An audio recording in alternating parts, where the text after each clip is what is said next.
Well, I was expecting Paris to call in, but if she's not here, welcome to Stand Up for Nuclear. Jim, take it away. Hi, how you doing?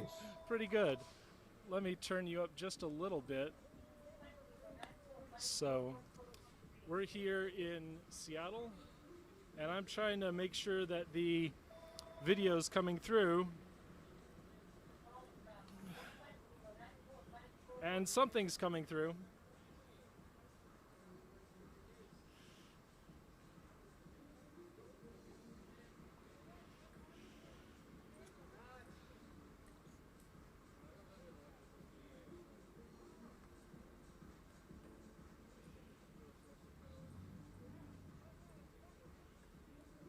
It says we're live. Yes, we are indeed. Awesome. That looks great. Oh, Paris, I'm going to make Paris co-host. Jim, if you could do me a favor and deactivate your video to save my bandwidth. And we'll hear from you pretty soon.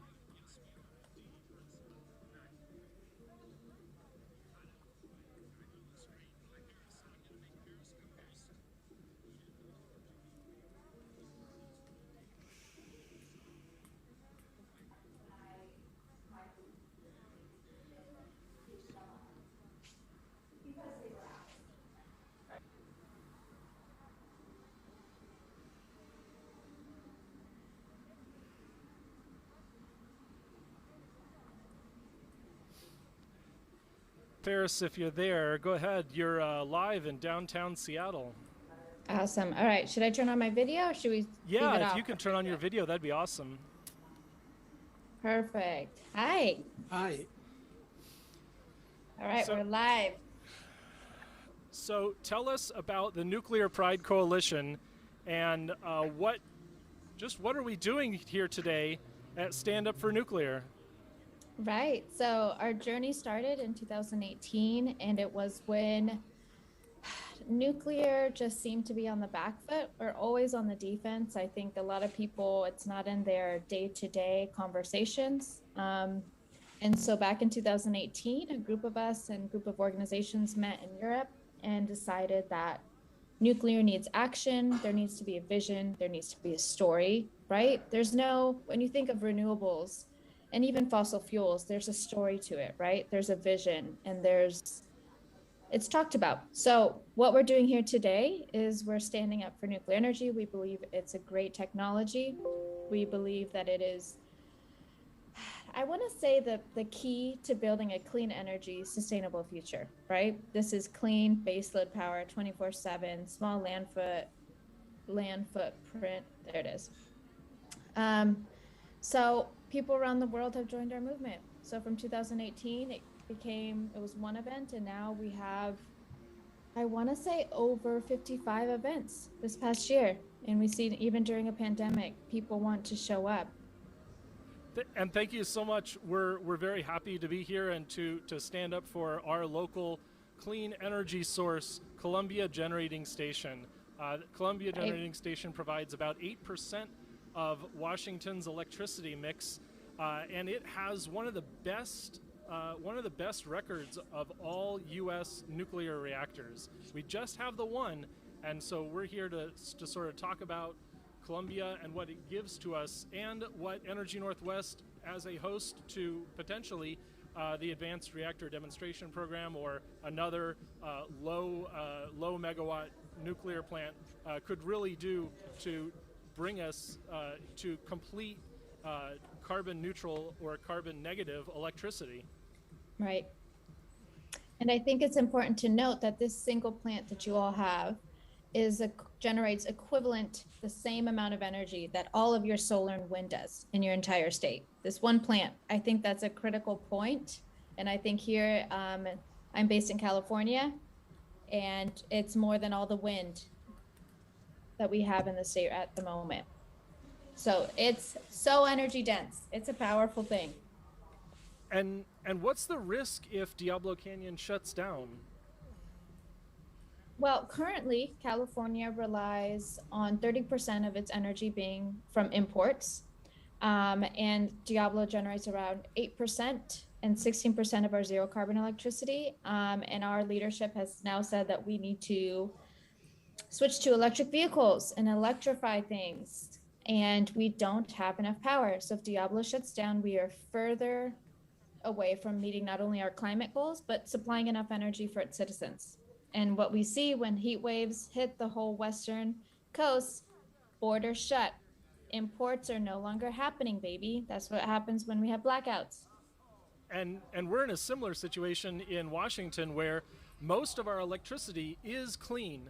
And the only thing that we really have in terms of emissions is transportation and industry. And so hopefully we'll hear from someone from the WSU PNNL partnership about how exactly we'll be able to decarbonize our industries as well. We've got all sorts of other great people. We've got Nick Turan with us, a wonderful website. If you're not sure about this nuclear stuff, check out whatisnuclear.com.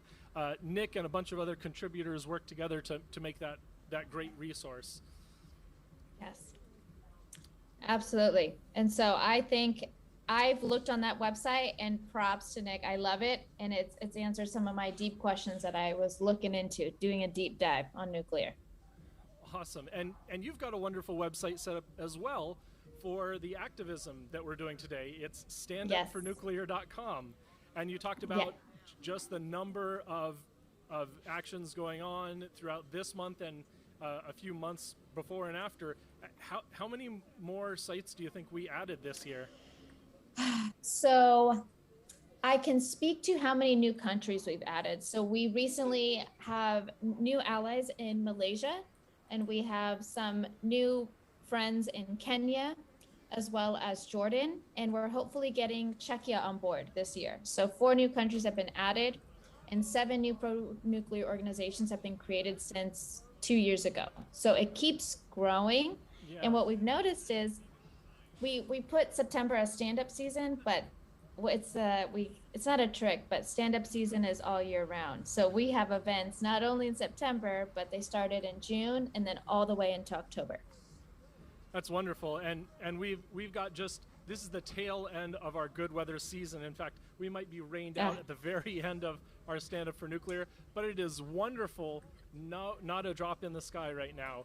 So really, really happy that the weather worked out for us. And here we are. All we have to do is show up, and we're here for our neighbors to tell them about all the great resources available at Columbia Generating Station.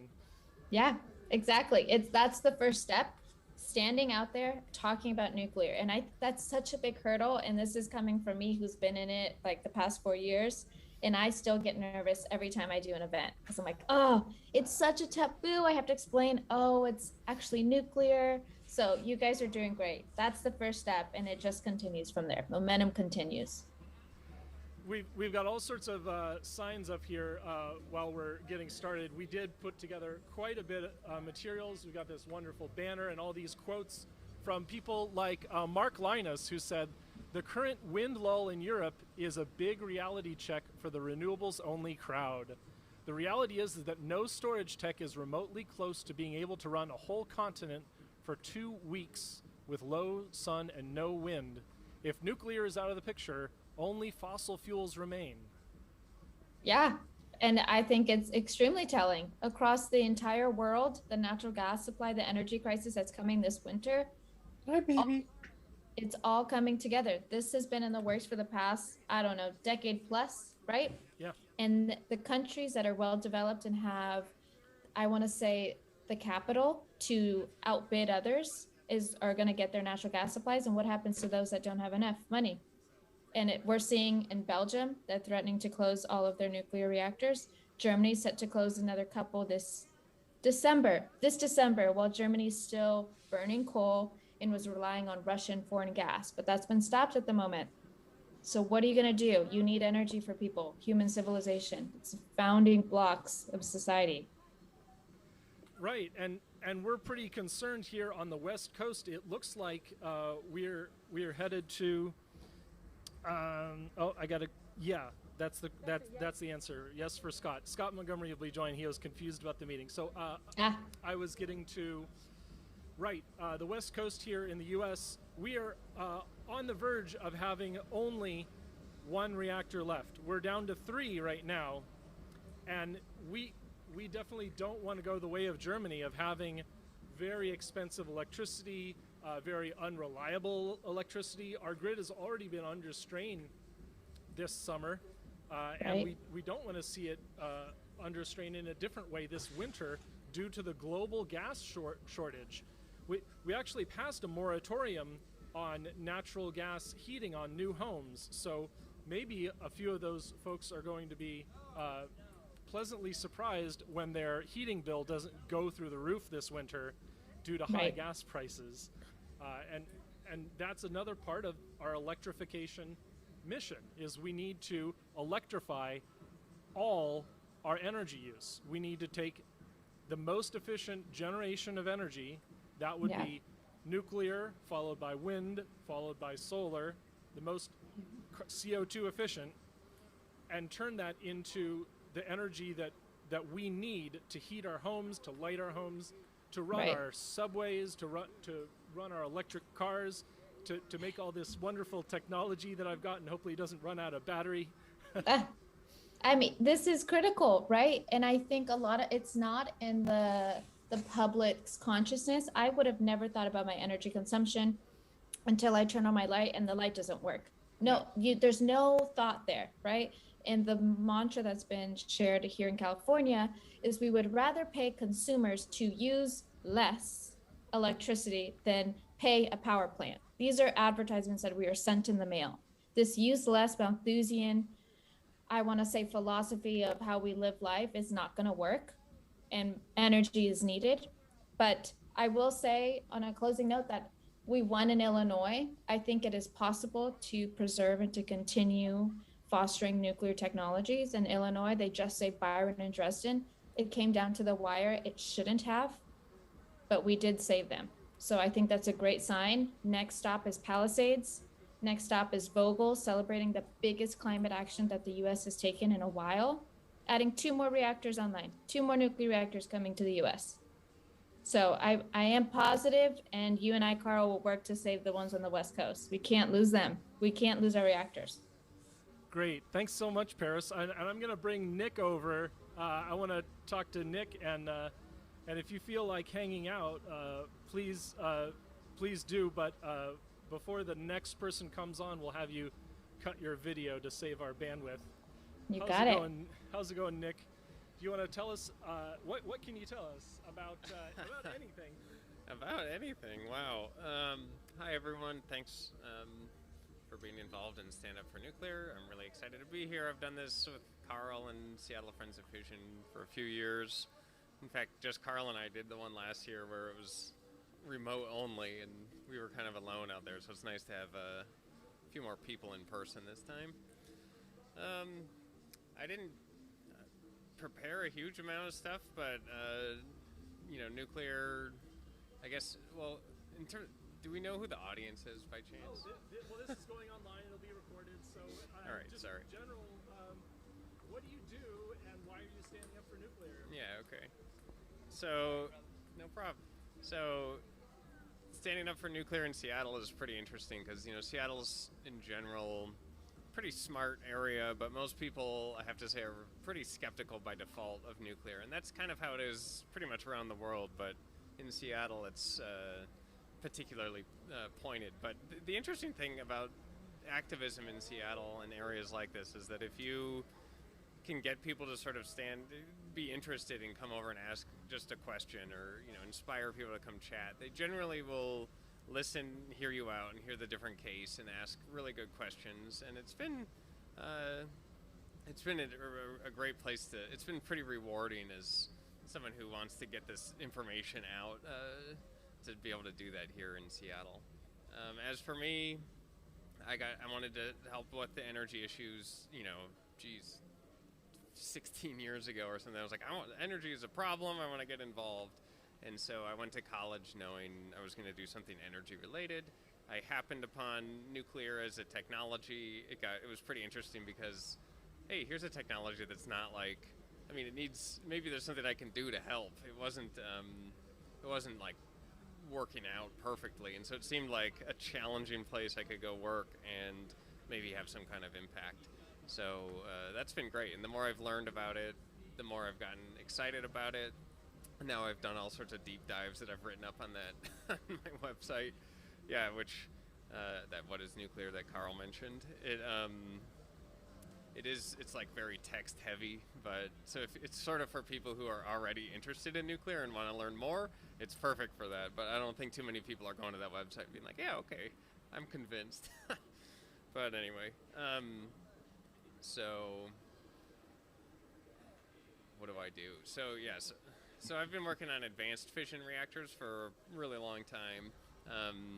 I got into that actually in school, as opposed to sort of your traditional light water cooled reactors. I've been looking into other types of cooling configurations, different fuel cycles, and this is sort of, it was really, the original plan for commercial nuclear power was to go straight to breeder reactors because we thought there was very little uranium on Earth. And so if we were going to make any significant fraction of our power from nuclear, it would have to be through breeder reactors. And that's why one of the first reactors ever built was the experimental breeder reactor 1 in Idaho, and which started up in the early 1950s. But as it turned out, in 1958, there was like an I Love Lucy about mining uranium going around with Geiger counters, and it turned out there was huge amounts more uranium than anyone expected. And so cost competitiveness with fossil coal at the time became the primary objective of the nuclear industry. And so reactors that just lightly burned enriched uranium were appropriate because there was no shortage of uranium in sight. So that's what we've been running with, and that makes sense as long as there's, and I think we aren't going to run low on uranium, even if we have 1,000 or 2,000 big gigawatt scale reactors of this kind. However, if you do want to still, the point still remains that if you do want to make, global scale amounts of energy with nuclear, you still do need reactors eventually. And so I'm kind of working on that side of things so that, focus on economics right now. That's the complete priority. And then be ready with breeder type cycles, which include uranium, plutonium, or the thorium fuel cycle. Wonderful. I hope I'm coming in. Let's see if I can see my. No one online is going to give us any feedback now, I think. Anyways, I'll just hope that they can hear me through this headset. All right. So I can also just pass you this just in case. Yeah. Let me take that. Thanks, Nick. So, in fact, that isn't working. I can hear myself through the speaker now. Let's try this. I'll turn this up a little. No, maybe not. Anyways, tech problems. I'm an amateur, but no. I work in video games, by the way. So no industry connections for me, but I'm happy to donate my time and be an activist for clean energy. I started in climate activism quite a while ago, and just didn't find a solution. Oh, sorry about the downtown noises. I just didn't find that we had made a real solution over the last 30 years. I was crossing my fingers, hoping that Al Gore would win, that we would get all this solar and wind, and that would just solve the problem, right? He was my senator, and at the same time, my dad was working in nuclear, and I didn't really realize the scale of the solution. Like, it was just another source of energy, and we couldn't expand it, and it was like a limited, like hydro. Hydro's still limited. We could probably double our hydro output, but we can't expand it nearly as much as we could expand nuclear energy. We could build hundreds or even thousands of reactors. Is that right? Oh, yeah. Yeah, that's one of the sort of unique thing about nuclear is that it's the only on-demand, near zero carbon energy source that you can build pretty much in any region. So it's not constrained by the local weather or by the local geography, and we have enough resources to power the world, basically. Though I don't think we'll power the entire world with it, but 50+% of the world's energy could easily come from nuclear, no problem. Great. And they can hear me now, so we're good now. Okay. We've got we've got about 10 more minutes if you wanted to talk about like the state-of-the-art experimental reactors that are out there, or anything else about, like, you know, what any, I don't know how much you can talk about work here, but And then they'll hear more about that at the next event as well. I mean, I'm tempted to talk. I think one of the key things to talk about right now, the nuclear industry, which I'm a member of, has to really be focused on economics. We're back to the 60s where we're trying to get cost competitive. And so we have to really be focusing on ways to improve cost performance of construction, of operation, the whole 9 yards. And then, of course, there are things you can do in the markets that will make, you know, right now there isn't a whole lot of value in most places given to the low carbon or air pollution free nature of nuclear. So adjusting the market so that they do at least capture that value or have value for that is something that I think is really important. That's where, you know, clean energy as opposed to renewable energy sounds the same, but really has a big difference, because for a while there I was convinced that the term renewable was created to exclude nuclear from the term sustainable, because of course nuclear is among the sustainable energies, no argument, but most people would claim that nuclear isn't renewable, though I would actually counter that if you're talking about breeder reactors. But anyway, so in terms of economic performance, like, how do you do it? The ways that people have kind of found are best for doing that is it's not so much tied to the specific reactor design. The secret to nuclear economics is to pick a design and then serialize it and build a bunch of them using basically the same basic parts, same design, same licensing documents. I mean, the engineering work, indirect costs are now more than half of the total cost of a new nuclear build. And so if you can have the same engineering be applied to many different plants, then that's a potential huge boon economically.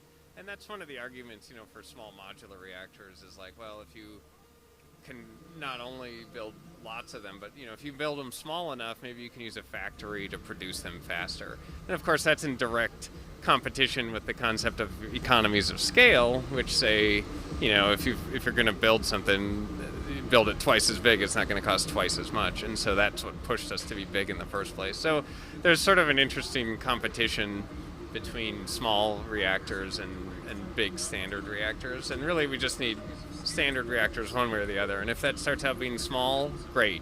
I think we should expect that if we do succeed with small modular reactors, we'll start making them big modular reactors. But yeah, just going small doesn't necessarily instantly give you that cost benefit. So that's sort of something that the industry as a whole is like, oh, we'll just go small and that solves economics. Not necessarily. It's go standard. wonderful. Thank you. I'm futzing with the. Yep. Sorry, everyone online. I'm trying to fix my audio levels, and I keep bouncing between too loud and too quiet. How's that? There we go. I think that'll work. So thanks so much for checking in with us. Thanks for standing up for nuclear. Thanks for organizing. We caught some wonderful, nice weather, and I feel super fortunate to be here today and with all the people who are supporting. We got some new people who showed up. We've got the biggest the biggest amount of volunteers we've ever had for Stand Up for Nuclear, and certainly the biggest growth for supporting nuclear energy in Washington in many months. And I want to see if I can find the schedule. Paula. It's getting the schedule. Because I want to figure out who's next on our. Oh yeah. Maybe Lila has it. Let's see who's all on here. We need like a live feed of questions or something. Yeah. It's me. It's Jim. I'm trying to Conca, conserve 12:30. battery. Sorry for Oh, the dim screen there. No, that's fine. Carl, Jim Conca is at 12:30. This is the biggest challenge right now is making sure that my laptop lasts Yeah. throughout Stand Up for Nuclear. Well, let's see. At least looking at it, I can always just keep rambling. Yeah, that's the idea. This is the Yeah. challenge of this is the Talking challenge. to the void. Yeah, the challenge of streaming is sometimes you just talk. You talk for Yeah. days or weeks to an empty screen without having anything to really talk about. Well, I got stuff I can say. Yeah. Anyway, the audience may know all this. Oh, it is Jim. Jim is next in 3 minutes. Oh, good. There we go. He's the real pro at speaking. Yeah. One thing I read was that like 60% of people polled in a certain poll, I'm not sure what the region was, didn't know that nuclear was low carbon energy, and that really kind of drove me crazy because it's like, come on, like of all the things, like at least know that it's low carbon. And so I made this, I like plotted, this is probably not an actually effective sign, but I plotted this, you know, the life cycle emissions of each energy source, which is just taken from the IPCC table from one of the things. And I just put a thing on it that says, you know, nuclear is among the lowest carbon sources of energy we know. I don't think it's like the easiest sign to hold up because it's like a graph. It should just say nuclear is low carbon. But anyway, this is like what I carry around here because I feel like that's the thing that I really wish people knew that I guess most people don't know, which again surprises me. But so at least if you want to do the lowest bar nuclear advocacy, at least tell people that the life cycle emissions, including everything from, you know, mining and construction all the way through decommissioning, are, you know, 12 gram CO2 equivalent instead of 490 for fracked gas or 820 for coal. So it's extremely low carbon. And then, you know, as with all the sort of zero carbon energies, like the non-combustion energies, if you electrified the whole construction cycle, including the mining operations, these things could go pretty literally to zero. So you'll get arguments. If you say zero carbon, people are like, oh, there's some carbon because, you know, concrete. And like, yeah, okay. But if you did all of that work with low carbon power, then...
All right, Jim. Sorry, I lost my speaker there for a minute. Are you back? We can hear you.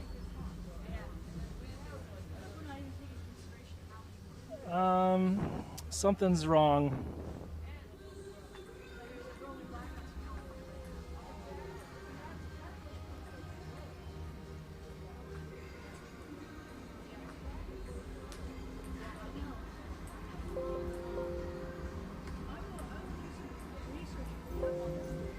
All right. Well, hopefully Jim comes back to us soon.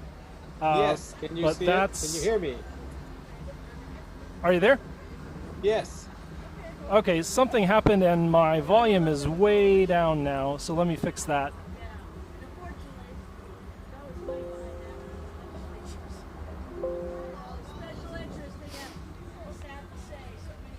All right, go ahead, Jim. Hey, you can start my video. I'm shut off. Yeah, let me co-host you. Sorry about that. It's okay. There, now you can. Now you should be able to start your video. Yes. All yes. right. Hi, folks. Yeah, thanks for stopping by, and I really hope that we keep this dry weather.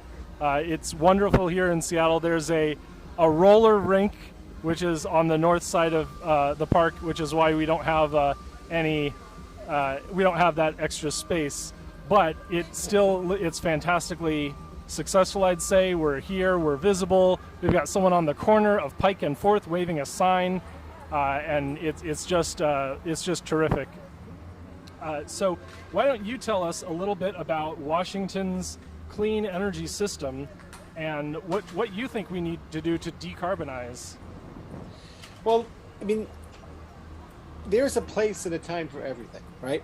So nuclear is one of those unusual systems that doesn't require good weather. And like you were saying before, you can build it anywhere. There is no limit to it. It doesn't need water like hydro. It doesn't need good wind like wind. It doesn't need 300 days of sunshine like solar. So you can kind of build it anywhere. Now we do have so much hydro in the Pacific Northwest that that's wonderful, and so we need to maintain most of that, build on it maybe. There's a lot of dams that are not powered, so we can power those up. We need to maintain Columbia Generating Station and add another 1 or 2 reactors, maybe a pack of small modular. It doesn't really matter.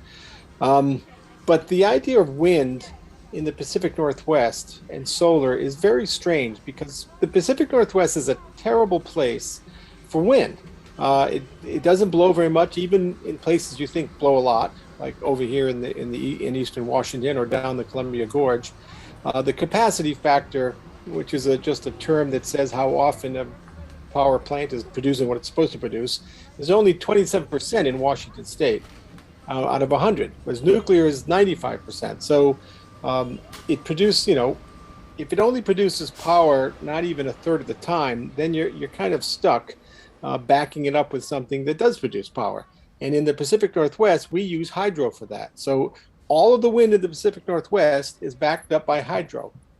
So whenever the wind starts blowing a lot and wind comes onto the grid, we have to ramp down hydro. So all wind is doing is replacing hydro. It's not replacing coal or gas or like it should be. It's replacing another renewable. So the idea of building renewables to replace other renewables is insane. I mean, that's absolutely a waste of money.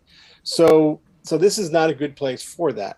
In fact, if you look at 1,000 megawatt nuclear power plant versus 1,000 megawatt wind farm, that nuclear plant will produce 10 times as much power as a similar sized wind farm. So you're gonna have to build 10 wind farms to equal 1 nuclear. And so when people compare costs, they never compare that. It's kind of absurd. And also nuclear lasts 3 times as long.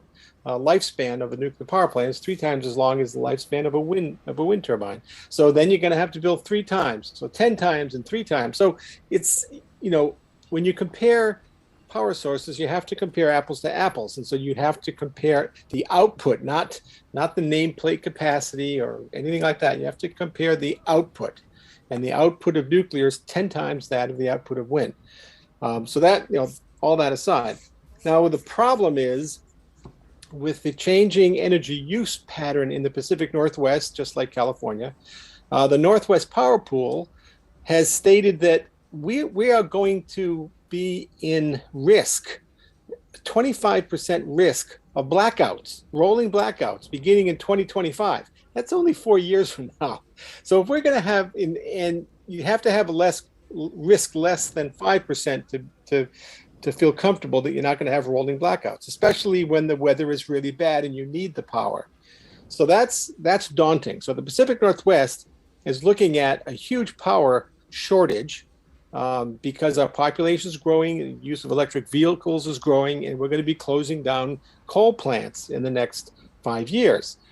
So it's going to be pretty risky in the Pacific Northwest if we do not build replacement power for that, whether that's new hydro, whether that's new nuclear, but it's not going to be wind or solar. Solar doesn't produce much up here, and wind is just replacing hydro. And with drought conditions going to be maintained at least for the next 10 years, hydro is looking tough. And when things get really tough, we import power from Canada or from other states, and they're struggling too. So the imports will go down. And that's what California is really struggling with, because they import a lot of power from us and from Montana and from Nevada and from Oregon. And when we shut down those coal-fired power plants in the next 5 to 10 years, California is going to be really in trouble.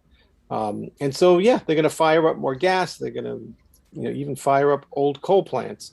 When things get tough, everyone says, "Oh, forget the environment. We just need energy." And our city council has, in fact, they've even sort of advertised the idea that we are able to benefit from exporting our clean electricity. So basically, Washington's electricity is doing the major lifting, is keeping all boats afloat. It's improving the carbon profile of California and Oregon and all the West Coast, but you're saying that's not going to last forever. No, it's not even going to last 5 years. Okay, so this is bad. So again, beginning in 2025, we are going to start having rolling blackouts. 26% risk of rolling blackouts in the Pacific Northwest, and that is dramatic. We've never had that kind of risk. California had rolling blackouts this year, last year, and Texas had them this year and last year. So because they have pursued this nonsense of just throwing up, wind and solar whenever they can, and not caring about what's backing it up, and what is reliable. I mean, we talk about intermittent sources as being a problem, and everyone kind of dismisses that. Oh, we'll deal with that. It's like, well, we need to deal with it, because the intermittency is the problem. It's the one and only problem with wind and solar, is the intermittency. You can't just shrug it and say, oh, we'll get batteries soon. We're not going to have enough batteries for 100 years to deal with the intermittency on the grid. And we haven't even invested in projects like the Gorge pumped hydro. We haven't invested in Gordon Butte pumped hydro. Those are all gone to private investors. They're not going to be a publicly owned municipal power service. It's all in private enterprise now. So what hope do we have? Can we hope for countries like Puget Sound Energy to help us decarbonize, or are they going to use their natural gas resources to make a buck? Yeah, this is the problem. This is why public utilities are better than private. I'm sorry, when you privatize energy, it's like privatizing the military. Okay, it's not something you should do, because people will try to make a buck over hurting other people in need, and you cannot set that up so that private industry benefits from hardship of the public. And that's what happened in Texas. I mean, Texas, they just blatantly disregarded everyone's advice that their grid was terrible, and then when it failed, they gouged the consumers. I mean, they gouged them. People are still paying off $1,000 bills in energy bills from April. I mean, that's insane. That's wrong. So if that happens in the Pacific Northwest, which is generally public utilities, that's going to kill us. I mean, it's going to move money from the consumer to the private industry, which is, we don't need to keep doing that. Yeah, a lot of people really love to harp on the fact that Washington spent so much money on our public power system, and we had the Seattle Council pulled out, and we had problems with the vendors. But by not investing in nuclear energy, we're creating a similar problem. We're allowing private industry to take over, and there's a nice loud motorcycle. In essence, we're allowing private industry to hold us hostage. It's basically an Enron that's been accidentally created by a lack of supply. Right. Yeah. And this is horrible because the United States is really good when it gets public, and we are the government. So this idea that the government shouldn't be in, it's like we are the government, so it benefits us. When you go private, it only benefits their shareholders and the CEOs of private companies. That's not who we should be benefiting in this. Now, I did want to mention most people, when you back them up against the wall about nuclear, they always say, well, we don't know what to do with the waste. And that's my expertise. I mean, I have a lot of expertises, but nuclear waste is the one that most people do not understand. We know what to do with it. We absolutely have a place for it. It's called massive salt. We've decided that in 1957. It's still the best decision scientifically. We're just not allowed to do it. And because what Paris was saying, one of the problems is nuclear has no constituency. So there isn't a Texas like for oil, or a Pennsylvania like for natural gas, or a West Virginia like for coal. So what the problem is, there's no national feeling about anything anymore, right? We can't get a national decision on anything. And so the idea that you need to choose a nuclear waste disposal spot, which we have in New Mexico, southern New Mexico, which is the best place to put it anyway. And we don't have much waste anyway. So the amount of nuclear waste is trivial compared to any other waste stream. And so the fact that we can't put it in the best place, that's also the cheapest and the safest, is insane, that we can't do anything. And so the Nuclear Regulatory Commission just approved waste control specialists to store spent nuclear fuel from all reactors around the country. And the state of Texas passed a law saying they couldn't. So it's like, we keep shooting ourselves in the foot because of the misperception that nuclear is dangerous, and nuclear waste is the safest, easiest thing you can do. I mean, it's the safest job in the world in history. No one ever gets hurt from nuclear waste, let alone killed. But they definitely get killed by oil and gas waste streams and coal impoundments that fail and wipe out whole little towns. It's just absurd, but it's truly a misperception and miseducation, and it's hard to reach 100 million people. Thanks so much, Jim. I hope that we get more time to speak with you. You always give us some really, really great content, and so if you check out it's my personal playlist at yestv.org, you'll see a terrific amount of content from Jim, a lot of different talks, a few live streams. Very recently we live streamed, and he gave us a nice 2+ hour explanation and Q&A on Washington's electricity supply. So thanks so much for your work, Jim. Excellent. And next we're going to talk with Steve Vurry, who unfortunately couldn't be with us in person, but I'm absolutely thrilled to invite Steve on. So if you could turn your camera off so I can save some bandwidth, Jim. Thank you so much. And let me replace Steve. There we go. Hey, Steve, it's good to see you. It's good to speak with you. Steve came into a Friends of Fission meeting several months back, maybe up to 6 months, and told me about the wonderful work that he was doing in the Washington State Democrats Environment and Mountain Caucus. And I wonder if you could tell us a little bit about the challenges of getting support for nuclear in that policy group, or you could talk in general about anything else. But we've got this challenge in Washington State, which is a very big Democrat and Social Democrat stronghold, and so we need to be able to talk about nuclear in a way that speaks to our values. Any ideas on what the next step is for us, Steve? You bet. So, the problems that Jim is talking about in that we know where to put the waste, it's just that we're not permitted to put the waste where the waste needs to go, are strictly political problems. And I can't explain what's going on with Texas. Texas is currently mostly red, and I don't know what their problem is, but Mexico isn't as red, and as I understand it, there is political opposition locally around the WIP facility that is part of the problem, and it resembles what's going on nationally. There are a number of Democrats who support nuclear power, but they're very quiet.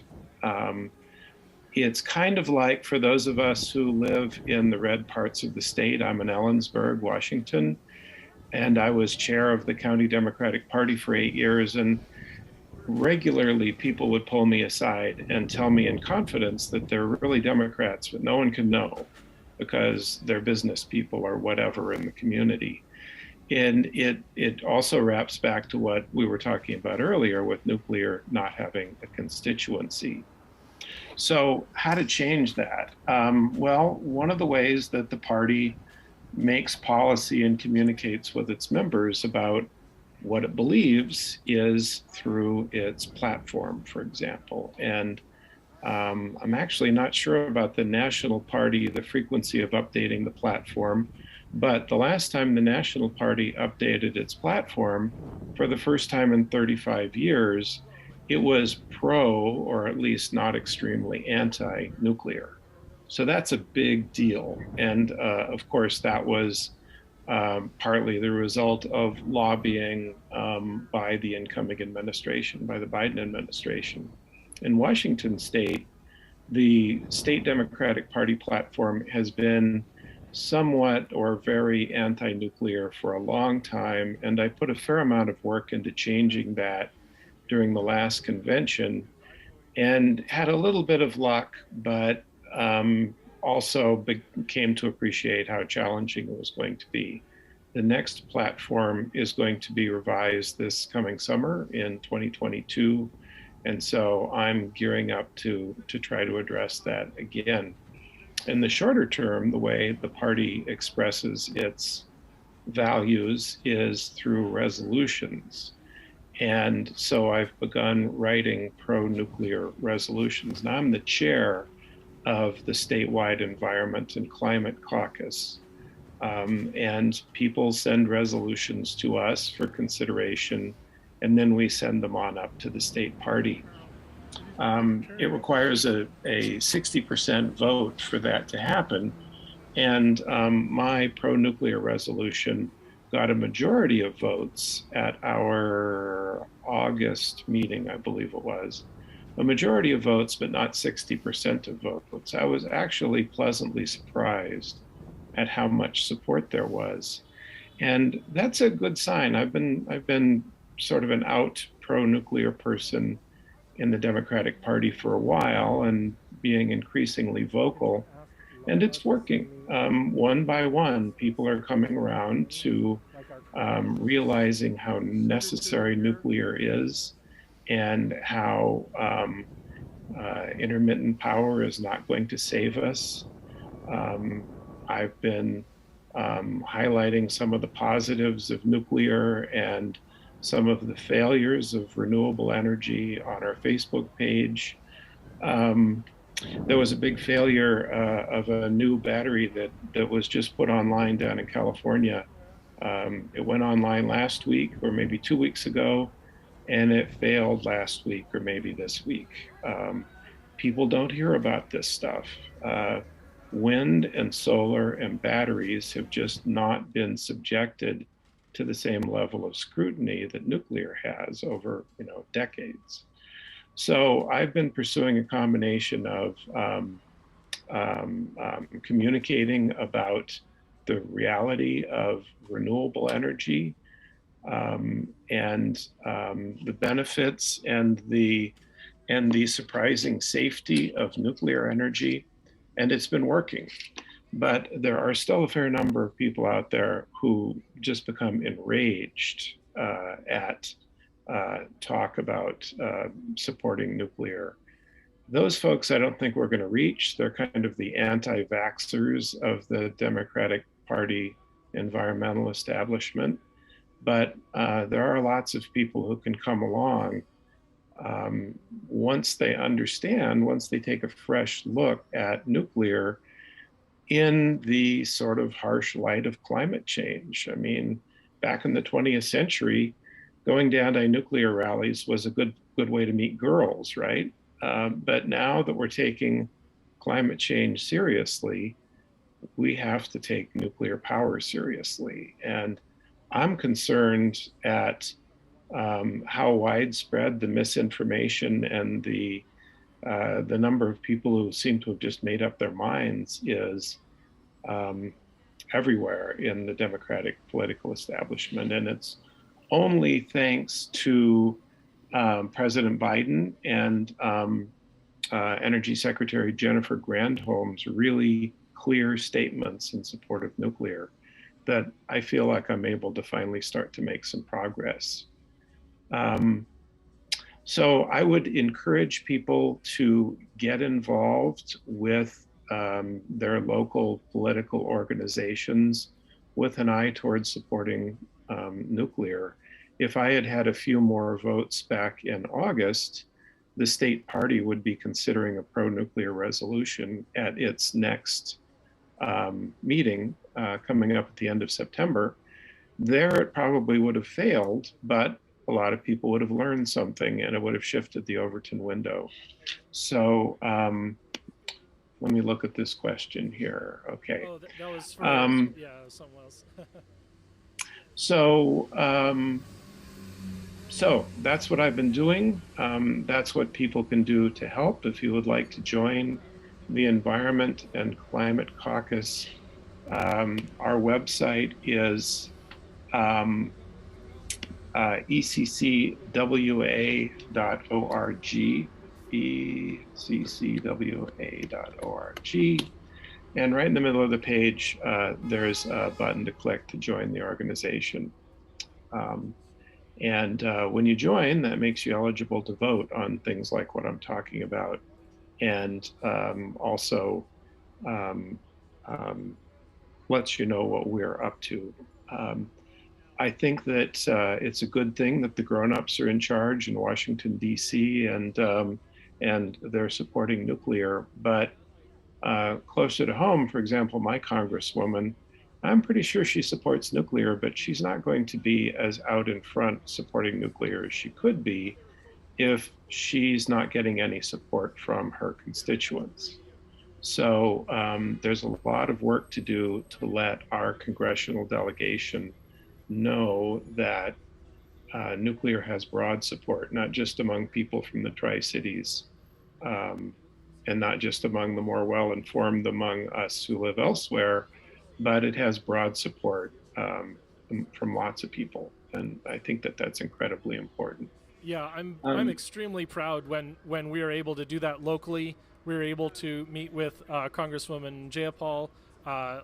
One of our new members, Lila, just got a response from Maria Cantwell. Unfortunately, a laundry list of anti-nuclear talking points, and we're, you know, it's all this local action, standing up for nuclear in downtown Seattle. It just lets people know that there is an alternative. There's an alternative to the policy where to demand renewables only, to say we need to end fossil fuel use and cross our fingers that renewables are going to do it.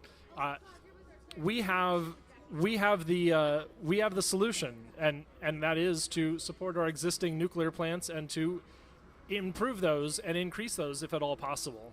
So thanks so much for your work in the caucus, Steve. And we've still got a few more minutes before our next speaker. So if you'd like, tell us more about actually, your work. Just this morning, I ran into the mayor of Ellensburg at the farmers market. And there's been a lot of talk lately about natural gas being provided as a utility to new construction. And the city owns its own utility company for both gas and electricity, and of course, water and sewer. And the city is trying to figure out what to do about this dilemma. Do they continue to provide natural gas services to new housing developments? Do they stop incentivizing the installation of natural gas appliances? there are some significant problems there. But at the end of our conversation, he said that he had just been talking with someone who had told him that on a footprint the size of the city swimming pool, we could have a small nuclear reactor that would supply all of our energy needs. And he thought that that was pretty cool. So, so that was a fun conversation to have, and he was totally open to that. He was not, sort of immediately against that idea. So that was cool. Another thing, though, is that he has only recently become aware that when PSE's Wild Horse Wind Farm, which is just east of us, is not operating, when the wind is not blowing, the power is generated by natural gas. He didn't know that. He thought that it was 100% wind all the time, and that maybe there were just wind turbines somewhere else that we couldn't see that were doing the generation. So there's a huge amount of education that needs to be done on all fronts. And we're very happy to educate folks here. We've got this diagram of Washington's energy mix, electricity mix, and it is not 100% non-emitting. There is a fair amount of gas, and there's some other generation that has the variable output. Oh, that's Seattle. We also have information about Washington itself. We still have coal. The coal is very slowly retiring, and it's only thanks to the it's not the Clean Electricity Performance Program is the federal. It is the can you remind let's let the emergency vehicles pass for a moment. Carl, I have something I'd like to try to show if I could. Yeah, go ahead. Let me will show up on. Oh, great. Here, look at that. So this is interesting. This is the BPA's Load Balancing Authority webpage. You can find it just by typing BPA load balancing. And up here in blue, this is hydro, green is wind, and these two lines here are fossil and nuclear. And you can see this is what Jim was talking about here. When the wind is blowing, it does not change the fossil fuel use in the BPA system. But this morning I looked at this, and over here I was really excited to see that with today's wind event, there was a drop in production. But when I look more closely, it's nuclear that has been throttled, and fossil has not changed. So I don't know what's going on there, but clearly it is possible to throttle the Columbia Generating Station in response to renewable energy, unless there's something else going on at the facility that we don't know about. I just thought that was interesting, and people might like to see that. Oh, that is terribly interesting. Unfortunately, I know that Columbia Generating Station just went through a equipment maintenance and outage, and so they do have new equipment as well. They have a new CEO and new they're reviewing their management structure as well, normal business operations. But who can say whether this was a new piece of equipment that's not performing up to spec, or they needed to check or slow down? Of course, like any nuclear facility, we should be able to go on nrc.gov and see if there was any faults or any incidents that caused them to turn down.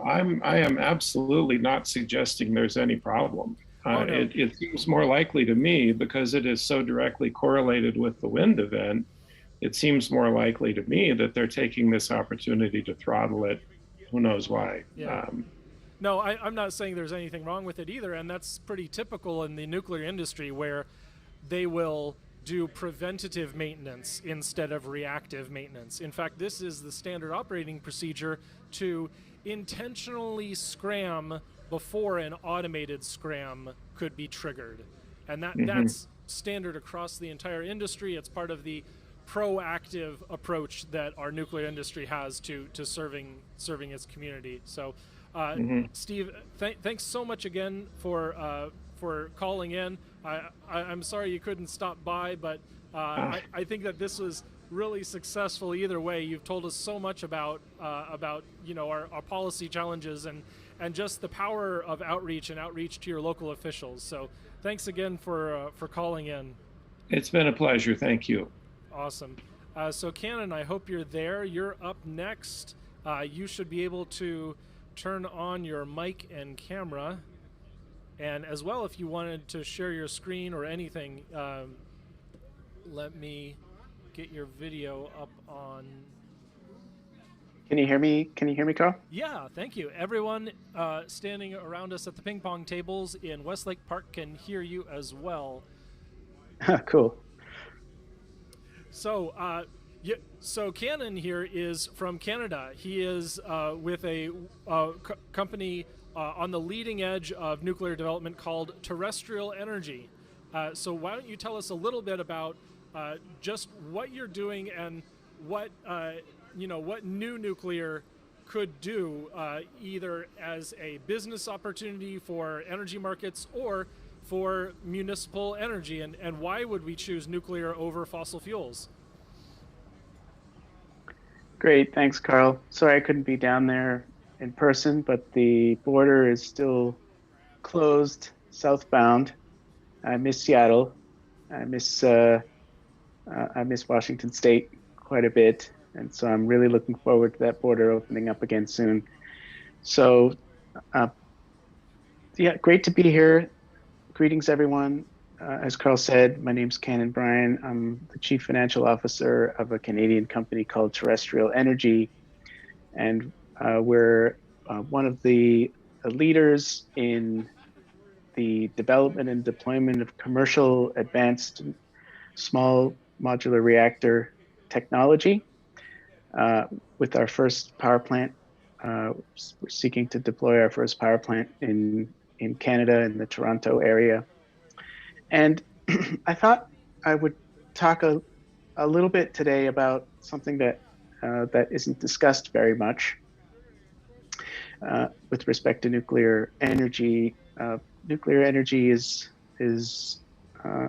often talked about in the context of generating electricity for an electric power grid, but electricity is only 30% of total energy. It's with some local differences, local and regional variation, but on a global basis, and generally speaking, it's around 30% of total energy, which isn't that much.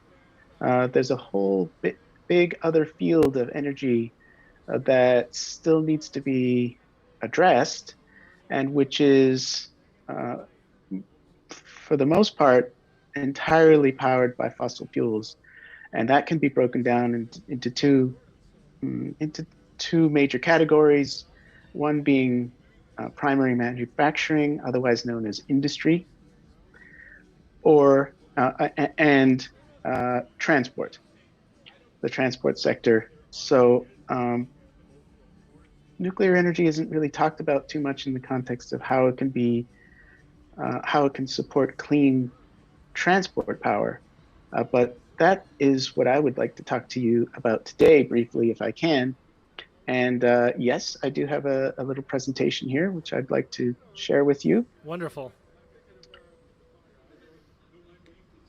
I'll go ahead and hide my camera on the stream then.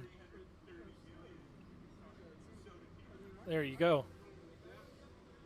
All right. Can you see my screen? Can you see my presentation? Looking great. So the world is right now, the world of energy is a little bit fixated on something called electrification. So what that means is very simply performing functions, industrial functions that generally require heat power, and making that heat power with electricity instead of the way it's done now, which is by generally speaking, by burning fossil fuels. And well, I believe that there's another aspect to energy that could be looked at more, and that is basically what I like to call mobilizing an immobile energy source. So an immobile energy source, that an example of an immobile energy source could be hydropower, right? It's you can't move a water system to some other part of the world, so and provide that uh, energy somewhere else. You generally have to use it in the region. You can mobilize it a little bit by connecting it to an electric grid, a transmission grid, but only a few hundred miles. And so, and another immobile energy source is geothermal, and sort of the same idea as hydro. And but you can also say, I think, equally as well, that nuclear power is kind of immobile. Yes, there are some ways they're dreaming up now of putting it on floating platforms that you could possibly tow around to various different parts of the world and provide electric power if you want to. But actually, I think one of the best ways of mobilizing immobile energy sources, including nuclear and geothermal and hydro, is by taking the energy from those power sources and making them into fuels. But fuels which are made with CO2 that's captured from the atmosphere. And when you make fuels with CO2 that's captured from our atmosphere, it means that those fuels are carbon neutral. So while those fuels will still be combusted in the traditional way in a combustion engine or in a jet engine in a sort of standard civilian aircraft, you're not adding, would not be adding any additional CO2 into the atmosphere. And that is what we're all seeking to do. We're seeking to reduce our emissions. And so I think this is a rather brilliant way of doing it. And I'm just going to walk you through. A lot of people don't know anything about synthetic fuels. It's quite an unknown subject. So I'm just going to try to quickly fly through this and tell you a few things about synthetic fuels. So why are synthetic fuels important? So in the US alone, the transport sector emits more greenhouse gases than any other sector. So that might be surprising to some people. 29% of all emissions in the US come from transport. So that's aviation, automobiles, and marine shipping. And globally, sort of similar numbers, 23% of all global emissions come from transport. So that's huge. And the reason why, well, transport, 94% powered by fossil fuels. So let's look at the fleet a little bit more closely here. So as of the last let's say a couple of years ago, this presentation a little bit old, but the numbers are still basically the same. Approximately 1.3 billion automobiles, approximately 50,000 aircraft, including civilian and military, around 56,000 marine vessels, and a whole lot of rail, both passenger and freight rail. And so what does that mean for the consumption of basically liquid fuels that are made out of oil? Well, in 2019, the world consumed 4.4 trillion liters of liquid fuels. So these are all the fuels we're talking about for transport: gasoline, aviation fuel, and marine shipping fuel. And the aviation sector alone consumed 363 billion liters in 2019. And the freight trains generally consume diesel or coal for their locomotion. And marine shipping is kind of the worst. They use something they call marine shipping fuel, which is bunker fuel or bunk oil, which is really quite dirty, quite emission intensive. And then you also have off-grid power that is provided by diesel. So people will ask, well, I thought electrification was solving this problem. And the answer is yes, it is, but it's not solving it quickly enough. So we need a solution in the interim. And my proposition is that synthetic fuels powered by nuclear could be it. So the electric vehicle fleet in 2020 is 10 million cars or 10 million automobiles that are electric, which has grown very significantly in the last few years. It now amounts to about 7.7 of 1% of the global fleet. And the International Energy Agency suggests that we will get to 145 million electric vehicles on the road by 2030, which would be a towering achievement, but still only 7% of the projected global fleet at that time, which is projected to be 2 billion autos. So even with that extraordinary,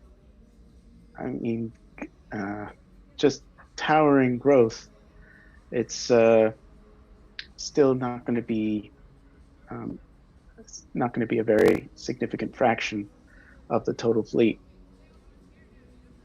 And then you've got marine, shipping, and aviation, which cannot be easily electrified.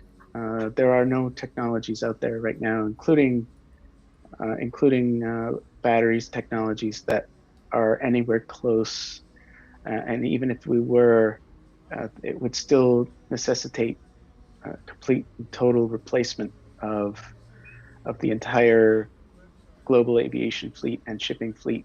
You saw those numbers there earlier in my remarks. It's really just a Leviathan task. So one of the reasons why the technology, particularly lithium-ion technology, is not going to be able to accomplish this is just energy mass, the energy mass matrix of lithium-ion. So the best batteries that we have today in the lithium-ion world will put out 250 watt-hours per kilogram, and sort of standard fuels that are used in the aviation and marine shipping industries get around 11,900 watt-hours per kilogram. So that's 50 times. That's astonishing. Like to think that batteries would replace fuel, and like our entire design of vehicles, our design of aircraft is sort of built on this incredible energy density. And so I definitely agree with you that synthetic fuels totally blow the case for they blow the case for wind and solar out of the water, because there's an enormous cost to create hydrogen or synfuel at low temperatures, and nuclear is in fact a part of that. Sorry if I'm stepping over part of your presentation, but it is almost 1:15 and we've got a lot of other guests. I moved up Dr. Jim Boncella, so I'm sorry to cut off your presentation. This is some great stuff, and I really we should schedule something so that we can talk and you can present to our little club here again. We always love to have you down to Seattle, and even if you can't visit, we'd love to have you virtually for another show. So any final thoughts? Well, I'm always very happy to visit Seattle, so let's get that border open, and I'll be very happy to come down and talk about this at great length. Awesome. Great. Thanks so much for stopping by, Cannon, and let's see if thanks, Carl. Yeah, I'll see you next time. Okay, James Boncella, Dr. James Boncella, if I'm saying your name right, feel free to turn on your mic and camera, and I'll replace your spotlight for, there we go. Can you hear me all right? There Yep, we go. I can see hear you and hear you. Can you hear me? Yes. So I Am I on? understand. Yeah. It's Boncella, and I go by Jim. Okay. Yeah. Great to meet you, Jim. I spent some time at WSU up until around 2001, 2002, when I got into a security, network security program, and my wife as well was in the ChemE department, but didn't have the pleasure of interacting with yourself. I think you joined a bit after that. Yeah, I joined WSU 2 years ago. Oh, So I spent the first part of my career at the University of Florida as a chemistry professor. Then I worked at Los Alamos National Lab until 2019. And then now I'm at WSU. And I came here as the director of the joint WSU PNNL, so Pacific Northwest National Lab, Nuclear Science and Technology Institute, which is a brand new venture.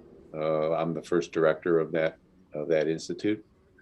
And what I was planning on doing was tell you a little bit about what we're doing, what that's all about. It's not directly talking about the kinds of topics that we've seen prior to this, although a lot of what we're doing impinges upon that. We're kind of trying to provide the baseline workforce development and basic research that goes behind a lot of the things that we're talking, that people have been talking about here. So, the purpose of our institute is to create and really formalize long-standing interactions between WSU and PNNL. And we are one of 3 institutes. The other 2 are one is an advanced grid institute. The other one is a bioproducts institute, which of course impinges upon what we just heard from our last speaker. And so the Nuclear Institute is basically across all areas of nuclear science and technology, from very fundamental to applied. And what we don't do and what we don't have at WSU is we do not have a nuclear engineering department.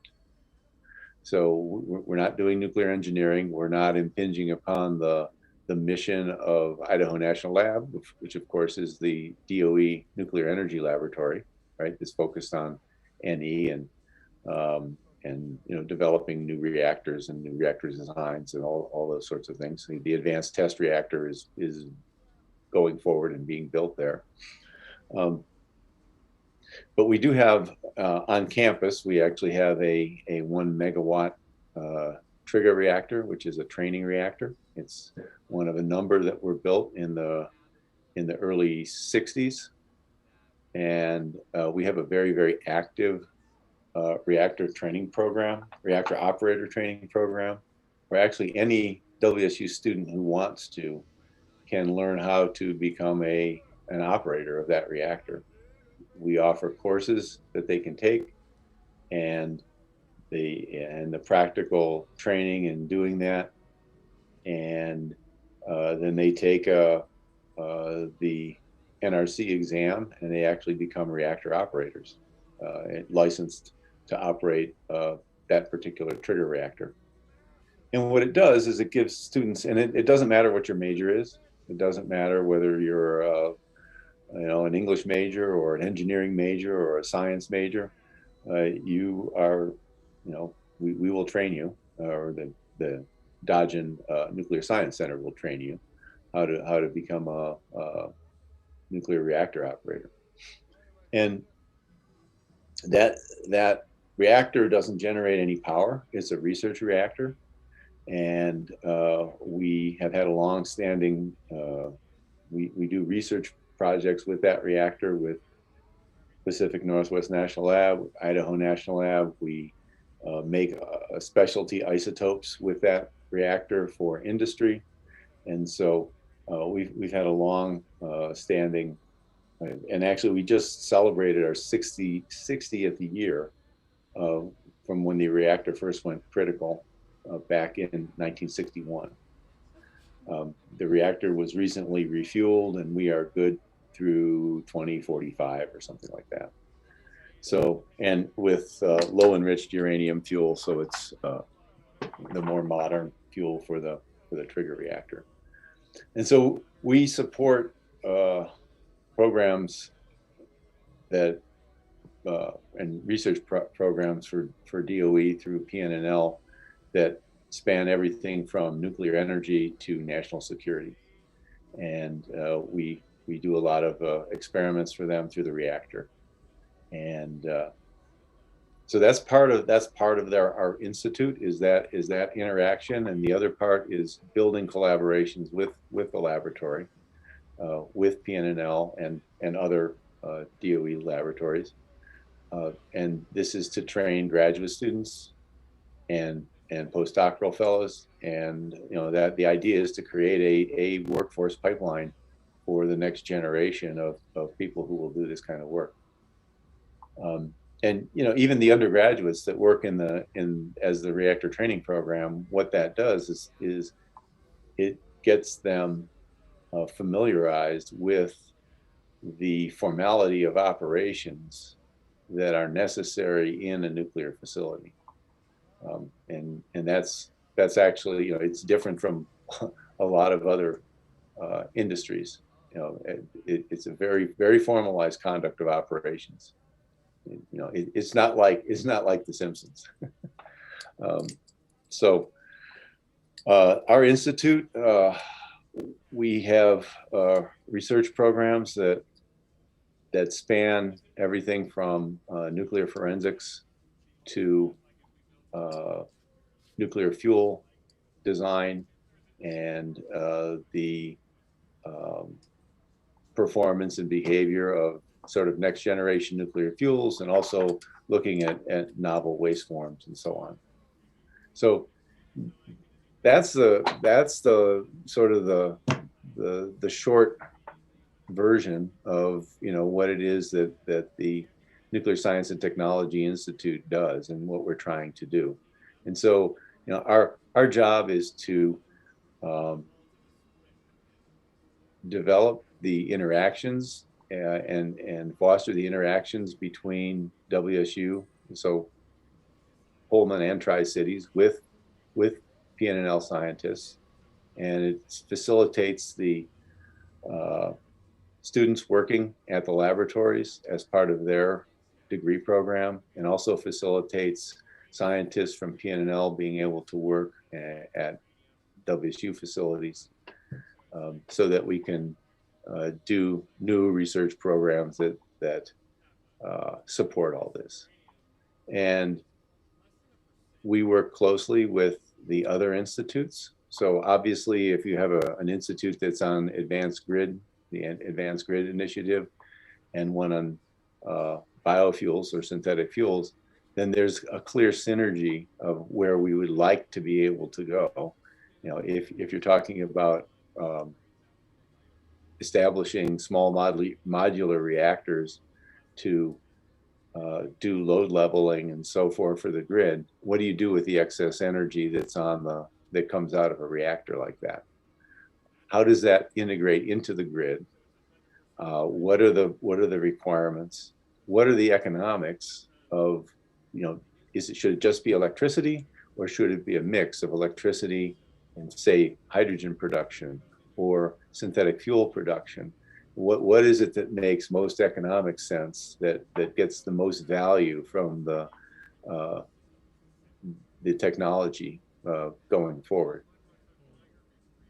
Yeah. And so that's wonderful to hear that you've got so much going on at that WSU facility.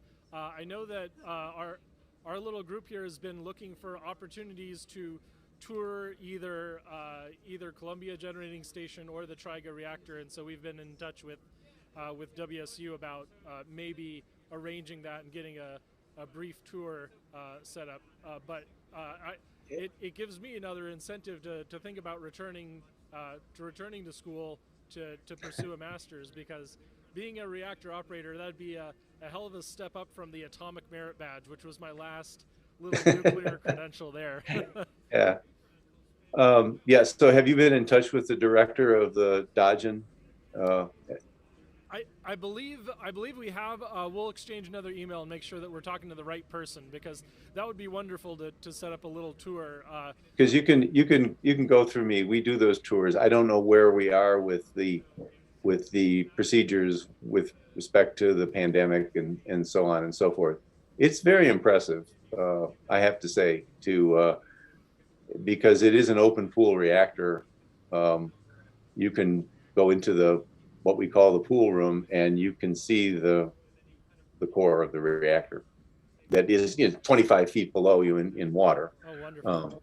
Yeah, one of our members, Lila, has stories of a base. Her father was in nuclear physics and in Europe, and she saw the nuclear reactor at a young age, and then sort of went into medicine. And after she retired, she decided to volunteer with us to do our advocacy for increasing and maintaining nuclear capacity in the U.S. Well, and that's also one of the other things that we do with or are looking to do with the trigger reactor is actually to make medical radioisotopes for nuclear medical medicine applications. Excellent. I don't know if you're familiar, but we actually had an incident in Seattle. We had a cesium-137 release right here on First Hill, and it's received a dearth of coverage, almost like it's a non-event. Yeah, well, I'm actually very familiar with that because that happened while I was still at Los Alamos, and I know that Los Alamos personnel were sent there to help with the remediation efforts and so on that happened as a result of that. So yeah, I'm fairly familiar with that. I'm also familiar with other aspects of nuclear, like the Jim, the other Jim, was talking about waste and WIP site and so on. So I'm familiar with that from my time working at LANL. Very nice. Do you have any knowledge over how the remediation of waste at Hanford is going? I have heard recently that we're trying to boot up that waste vitrification process yet again. So I think where they are is that they're in the process of building out the VIT plant to start to treat that waste. And there's a timeline and a schedule, and you can look on the DOE EM website if you want to find out exactly where things are. So the DOE environmental management is the part of DOE that does that. Great. We're involved a little bit well, actually more than just a little bit. One of the programs that is between WSU and PNNL, it's actually led out of PNNL, is an Energy Frontier Research Center. It's out of DOE Office of Science, and it is looking at the chemistry and trying to understand the chemistry of the tanks that is in the tanks, and with a view to, if you understand that chemistry, then you can understand how to better treat that and how to process it. And there have been results that have come from that fundamental chemistry study, which suggests that by understanding what's going on, you should be able to process that waste much, much faster if you can understand and control what's happening. And of course, that is, time is money, right? Yeah, I just wanted to show off. I have an engineering sample of a vitrification process from Foster Wheeler in Oak Ridge from the 80s. So let me show this to the camera for the stream. But yeah, we've got all sorts of history in my family with the energy, and my dad worked there in Oak Ridge on that project. So it's that's another place where some of my background information on nuclear comes from. So right. Thanks so much for stopping by and joining us for Stand Up for Nuclear Seattle. we'll absolutely be in touch and definitely be interested in a tour of that Triga, that training reactor there in Pullman, Washington. Yep. And yeah, you have my email address, so you can get in touch. And awesome. Thanks for speaking with us, Jim. And if you would, you can hang out, but just turn your camera down so that I save yep. some And thanks for having me. It's been a pleasure. Yeah. And I always like to talk about the Institute and the stuff that we're doing. You know, we're getting this off the ground. It's been successful so far, and we hope we have a long future. Wonderful. Thanks so much. Thank you. Chris Morrison, if you're there, you should be able to turn on your camera and microphone. You're a pro. Let me get you. Can you hear my audio? Yes, I can. Excellent. You're broadcasting those ping pong tables right here in the Westlake Park. So awesome. Just a few people left. Nick and Paul are having a really great interaction with a few more people who have shown up to our table, and so we're sort of fighting for attention, but as well, we're on YouTube, and so anyone, you can check out Stand Up for Nuclear Seattle, and you'll be able to see the entire program there. So Chris, you are you undertook the challenge of space. You looked to rocketry and SpaceX and how to really do space travel, and you realized, well, there's been a lot of energy that's already gone into this. There's not very many novel solutions. There's not a frontier here to explore. And I understand you then made the decision to change and go into the nuclear field. So tell me a little bit about that and what you're doing in terms of nuclear technology and what it might mean for both space and terrestrial applications. Yeah, absolutely. So nuclear energy is something that I've always been supportive of, but my true passion is space and space travel, expanding, looking at the moon, looking at Mars. I don't know if you saw the Inspiration 4 mission just, I believe, yesterday launched, and it was the first civilian mission to space, purely funded by someone on the ground. And when I say first to space, first orbital to space, that was not put on, say, like a Russian Soyuz or on a American shuttle. So, my passion has always been, hey, look at the future. What is the bright hope for humanity?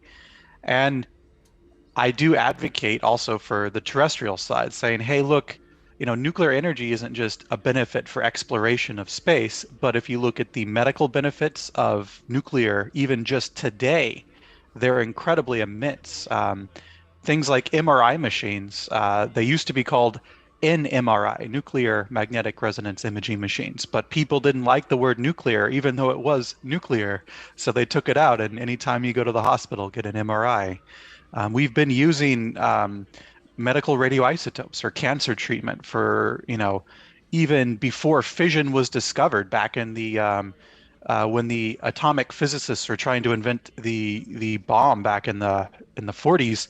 They got a lot of their radium sources from hospitals, using it to treat, cancer patients. So I think, from a terrestrial standpoint, nuclear offers a whole lot, and it always has offered a whole lot. And as we look to today, the big challenge is climate change. And, I believe in renewables. Renewables can play a role, but they can't play a role everywhere. And that's where my company comes in. That I work for a company called Ultra Safe Nuclear Company. And you might laugh at the name a little bit, but we take it seriously. Our first product is actually a reactor meant for places where the sun doesn't shine. Literally, if you go up into Canada above the Arctic Circle, the sun doesn't shine during the winter for a long period of time, and these communities use it's several $100 million worth of diesel generators. And it's not even as much climate change. It's if the power goes out, people can die. It's so cold up there that you need this power, you need this heat.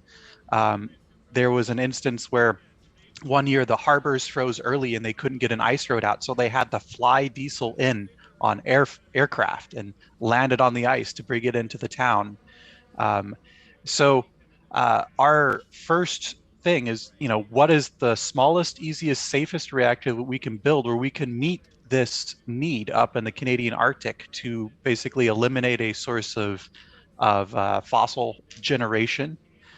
So we have a 5 megawatt electric reactor that we call the MMR, and you can go to our website usnc.com and you can check that out. And the cool thing about this reactor is that it uses a new type of nuclear fuel, where you think of little tiny BB-sized pieces of uranium, and they're all inside of a matrix, a solid matrix of something called silicon carbide.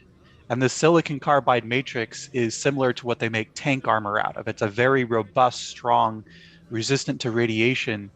So this type of nuclear fuel, it's extremely high temperature and it's extremely resistant to releasing any type of basically nuclear material out of this matrix. And we have what's called a high temperature gas reactor that, we're only operating at something like 700 degrees Kelvin, or somewhere around 500 something degrees Celsius. But we have the fuel is safe all the way up to basically 1800 degrees Celsius. So we have an incredible temperature margin on these. So, when we talk about ultra safe nuclear company, we have a small reactor for now that we're looking at. But, looking beyond just this Canadian market, there's interesting markets. One is islands out in the middle of the ocean. There's so many people that live on the island that they can't install enough solar panels. They can't install enough wind on the island. So a nuclear plant is actually an ideal power source for that particular location. And one of the things I want to put out there is the energy solution is always, you have to look at what you have around you. What is the technology? There's no single technology will solve everything. Even in nuclear, one type of nuclear reactor isn't necessarily going to, big reactors aren't necessarily what you're going to put in the Canadian Arctic or on these small islands. So, it's important to keep in mind that nuclear technology is a piece of the puzzle, and in certain locations, it is the only thing that makes sense. And beyond terrestrial, my passion is space. And when you look at space, there's locations such as the moon, where there is no sunlight for long periods of time. That the moon has a 15 Earth day night and a 15 Earth day day. So you have basically hundreds of hours of darkness on the moon with no light, no way to get any other energy. So nuclear pretty much is the main solution that you can find on the lunar surface, barring much more complicated systems. And when you look at Mars, it's a great place for solar, with the exception of when the dust storms kick up, that during the South Pole winter, it gets warm enough that all of the, there's actually the atmosphere freezes at the South Pole during the winter there. And about a third of the atmosphere freezes, if believe this or not. CO2 is what the atmosphere is made up on Mars, and it freezes. And then during the summer, it thaws, and all of the wind generated from this new atmosphere, it doesn't cause a large dust storm every year, but about every few years, it causes a big dust storm. And a couple of years ago, it was such a dark dust storm that the sun was about as bright as the moon, the full moon on Earth at night. So there's a lot of these challenges that you look at, and bringing it back to Earth, I think one of the great things about space is that it opens up the door for innovation. In the US, it's really hard to innovate with new reactors for a number of reasons. There's economic reasons that new nuclear, partly because of supply chain, partly because of research and development, has tended to be more expensive. And a lot of people say, oh, nuclear is always going to be more expensive. But you have to understand is that it's an R&D process. And especially with small modular reactors, the idea is that the first few that you build are expensive, but as you build hundreds of them, they get much, much cheaper in the long run. So space affords us an opportunity to solve hard problems. And it's a place where we can try out new things and bring back those ideas and technologies back to Earth. And that is indeed what my company is doing. And that one of the main reasons I joined USNC is that the nuclear fuel technology, for a lot of the same reasons it's great for remote locations on, let's say Mars and the Moon. It's excellent for, for remote locations on Earth, such as in the Canadian Arctic. It's also great for remote locations on the Moon and Mars. So, the fundamental fuel technology is enabling, and I think what I want to paint is we have the technology, we have the understanding, we have the reactor types, and it's a kind of a call right now to anyone listening to say, hey, this isn't a technology problem. This is really a political will problem and a truth problem. What is the truth? The truth is that nuclear represents one of the main ways to make fast carbon-free energy. And not only carbon-free energy, but some of the previous speakers spoke about things like synthetic fuels. And for things like concrete represents something like 5 to 10% of CO2 emissions. One of the best ways to deal with concrete is to produce hydrogen, that you can replace the traditional high temperature fossil fuels that they bake the concrete with a hydrogen gas or another gas that you can produce from a reactor. It's something that it's not just a solution for producing electricity, but it's an incredible solution for even pulling fossil fuels directly out of the atmosphere is another application. That one of the challenges we have in the energy generation sector is that the energy that's generated at a plant, as you transmit it hundreds of miles, can lose as much as 2/3 of that energy in the transportation. But if you have localized energy, you get a lot more energy. And imagine, if you have solar panels, if you have a nice big giant area, yeah, that works great. You can have localized solar panels and do things. But in an area where you're constricted by land, such as in a city or anywhere close to where we use large amounts of energy, a nuclear plant has a much smaller footprint. And when we think about localized energy generation, nuclear is one of the best technologies for that. So, Carl, I think I talked for most of my 15 minutes. I don't know if you have any questions for me or. No, thank you so much. Your talk about nuclear in space is one of the favorites that I remember from our time together, and I hope we get a chance to speak with you again in the future. I don't have someone lined up for 1:45, but if I understand your time and your weekend especially is precious to someone who's so passionate about work.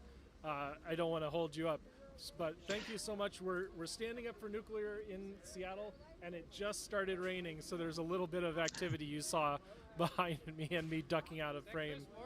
Yeah, here's Nick. Nick, you want to take over? No, hey, Nick. Say hi to Chris. Always a very interesting speaker. Awesome. Yeah. So yeah, we're surviving the pandemic. We're doing everything we can. Having as many speakers here virtually has been a wonderful afternoon. Seeing so many of our friends of Fission reach back out to us and be here in Seattle to stand up for nuclear. So thanks so much, Chris, and we'll look forward to seeing you in person or virtually again in the future. Yeah, I always love talking. Thanks. Thanks so much. So that's it for now. I put out the call to stand up for nuclear organizers around the world. If they would like to call in,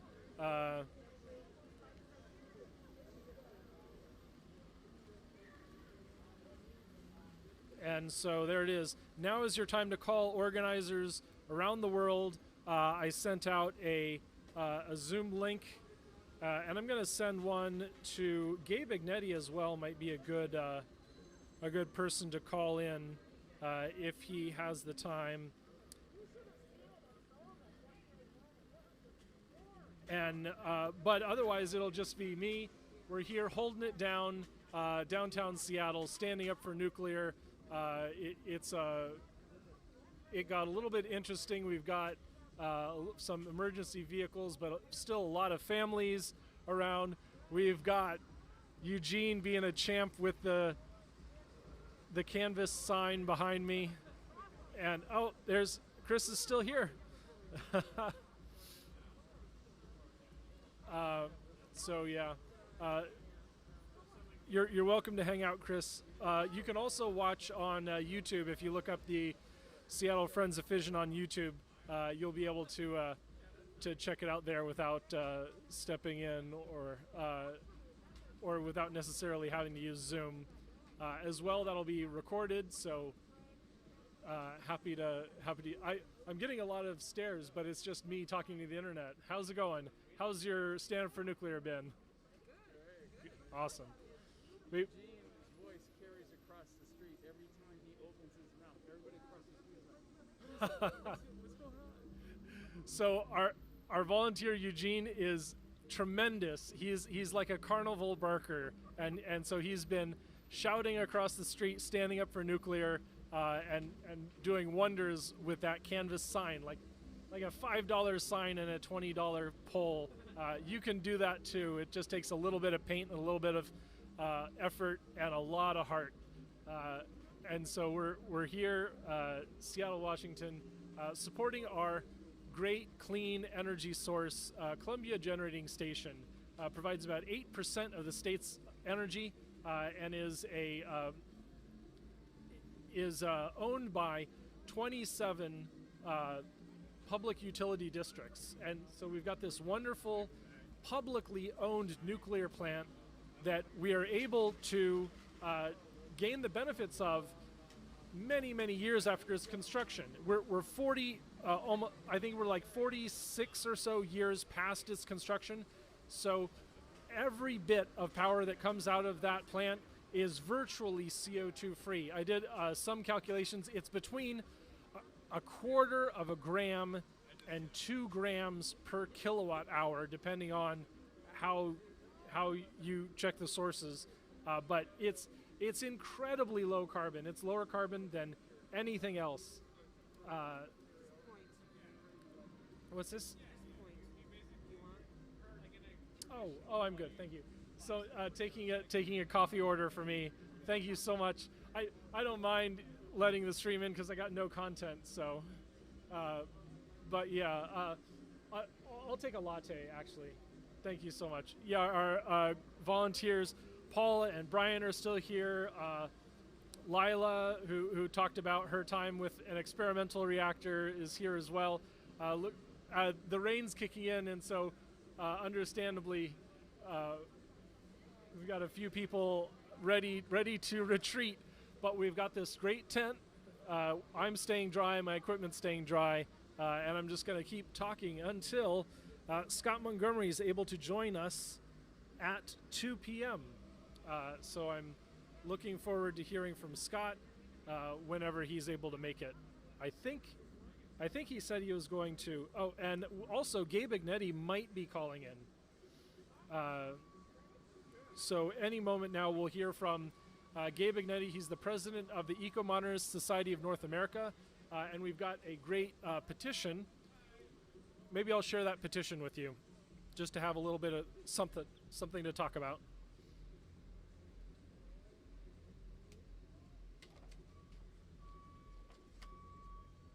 So here it is. This is a letter that we're preparing for environmental groups, and it is an open letter to the environmental movement. We, the undersigned, call on all environmental organizations to treat this climate emergency with the seriousness that it deserves by ending their opposition to atomic energy that has been promoted by the mass media and the fossil fuel industry. It's time to speak truth to power. Nuclear is rated as the safest form of energy per unit of electricity and has saved countless lives from air pollution. It is exponentially more energy dense than of all energy sources, which results in the smallest ecological footprint and waste stream. Over its lifetime, a nuclear reactor is actually cheaper than both fossil fuels and intermittent renewables when you factor in the prohibitively high cost of energy storage. We applaud the Biden administration's wise decision to preserve nuclear energy in spite of the ideological resistance of mainstream environmentalism. closing nuclear plants will only reverse our decarbonization efforts and force us to play catch-up. This cannot be allowed to happen, especially in light of the fact that deep decarbonization has been found to be impossible without nuclear power based on extensive research by the IPCC. The top-down model of feeding the public with fossil fuel-funded disinformation about nuclear power must end. It is imperative that we stand up and start advocating for more grassroots democracy, more free thought, and more nuclear power. And so we're circulating this among a great number of experts. We've already got James Hansen, climate activist. We've got Jerry Thomas, nuclear waste and Chernobyl expert. And we've got several other environmental activists and nuclear specialists signing on to this letter. And so we hope to get that printed in a magazine after a few more months of gathering public endorsements of this position. And so let me tell you a little bit about Nuclear Pride Coalition. You can go to standupfornuclear.com and you can look up all of the various the various groups that are contributing in their own way to stand up for nuclear energy in their local area. And all through August, September, and October, we have events all across the globe. And I'm going to play with this volume just a little bit more. All right. So I think we're probably going to wrap up, and Scott Montgomery will be our last speaker, it looks like. I've got about 8 minutes until I'm expecting him to call in. But we've heard from some great speakers today. Let me give you an overview of everyone who we've heard from. First, we had Paris Ortiz-Wines from the Nuclear Pride Coalition and Stand Up for Nuclear. She's the person who put together the second and third Nuclear Pride events, the Stand Up for Nuclear events, and those have been a great rallying point for a lot of different pro-nuclear organizations. Then we heard from Nick Turan, who's still over here talking to our other Friends of Fission.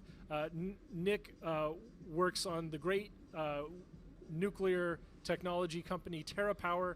You may have heard of it. It's one of those cutting-edge nuclear development companies, and we hope to hear from one of their departments who is putting in a small modular reactor in Wyoming.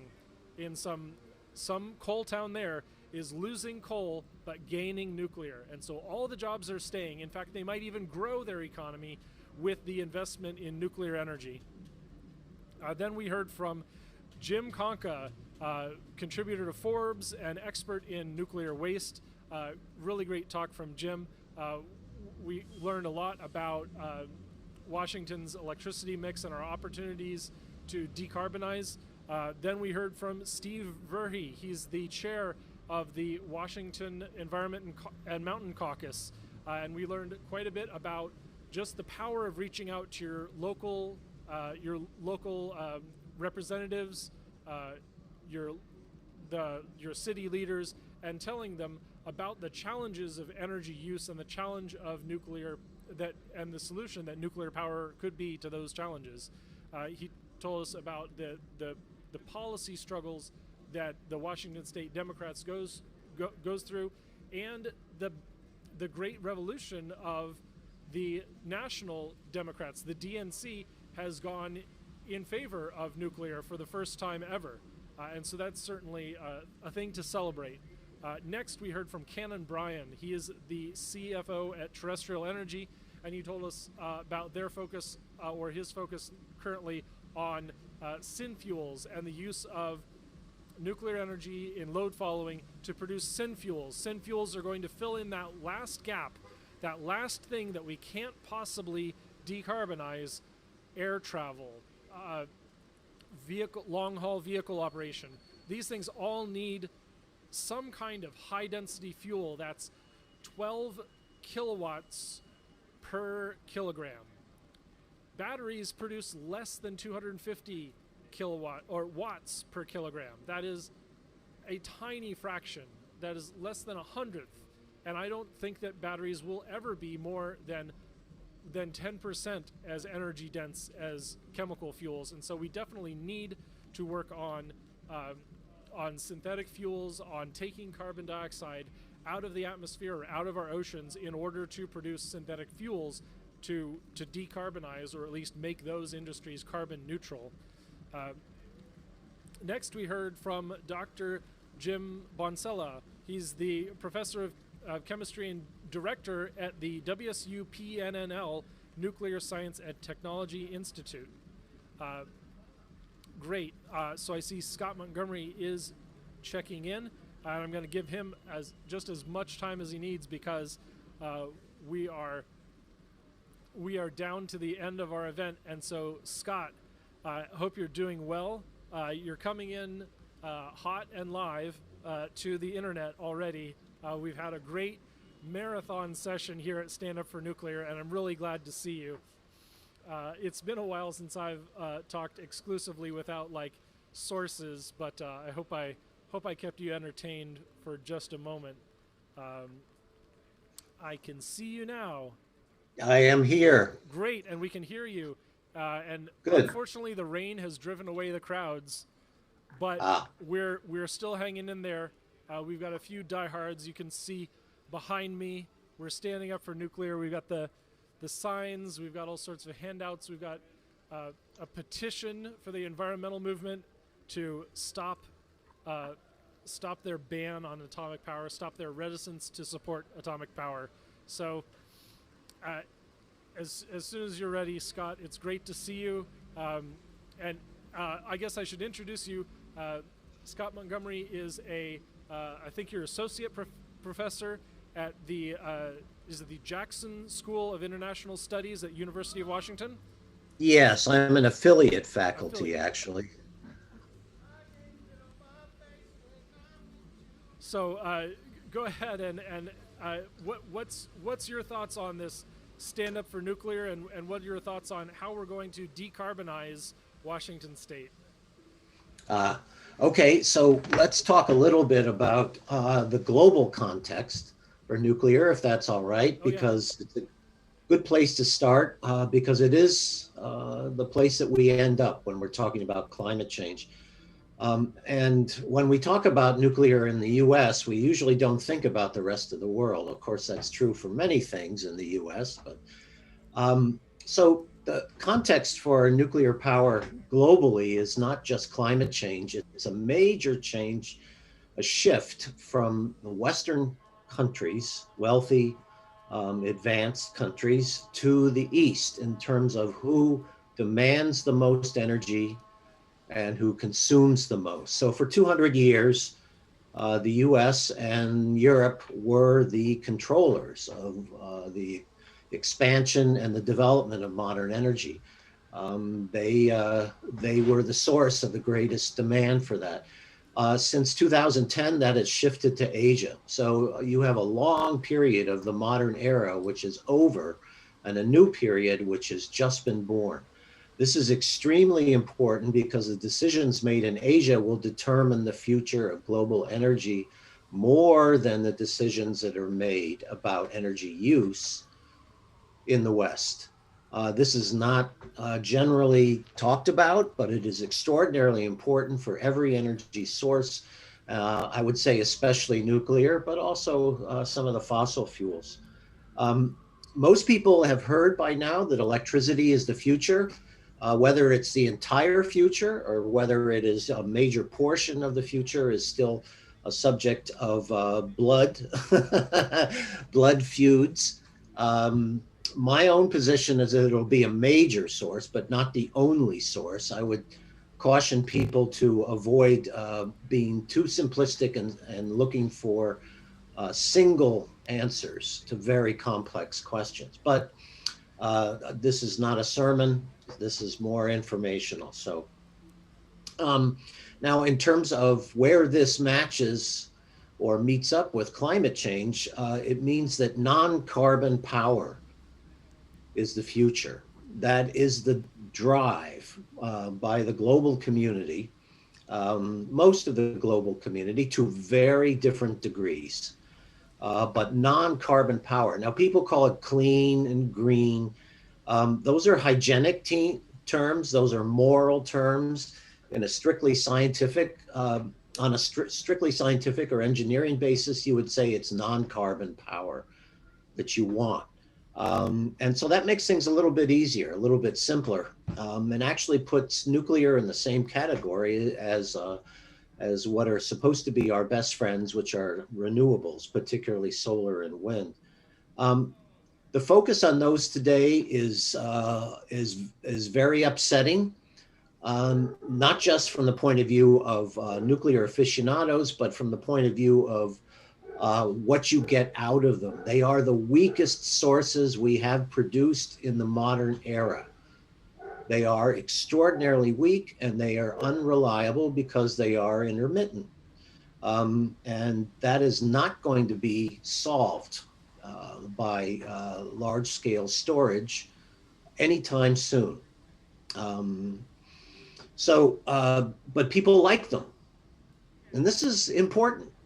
There's a very powerful psychological dimension that is pushing solar and wind. They're cool, they're unthreatening, they seem to be non-industrial, they seem to promise a future which is radically different from the carbon-based polluting future of the past, which many people include nuclear within.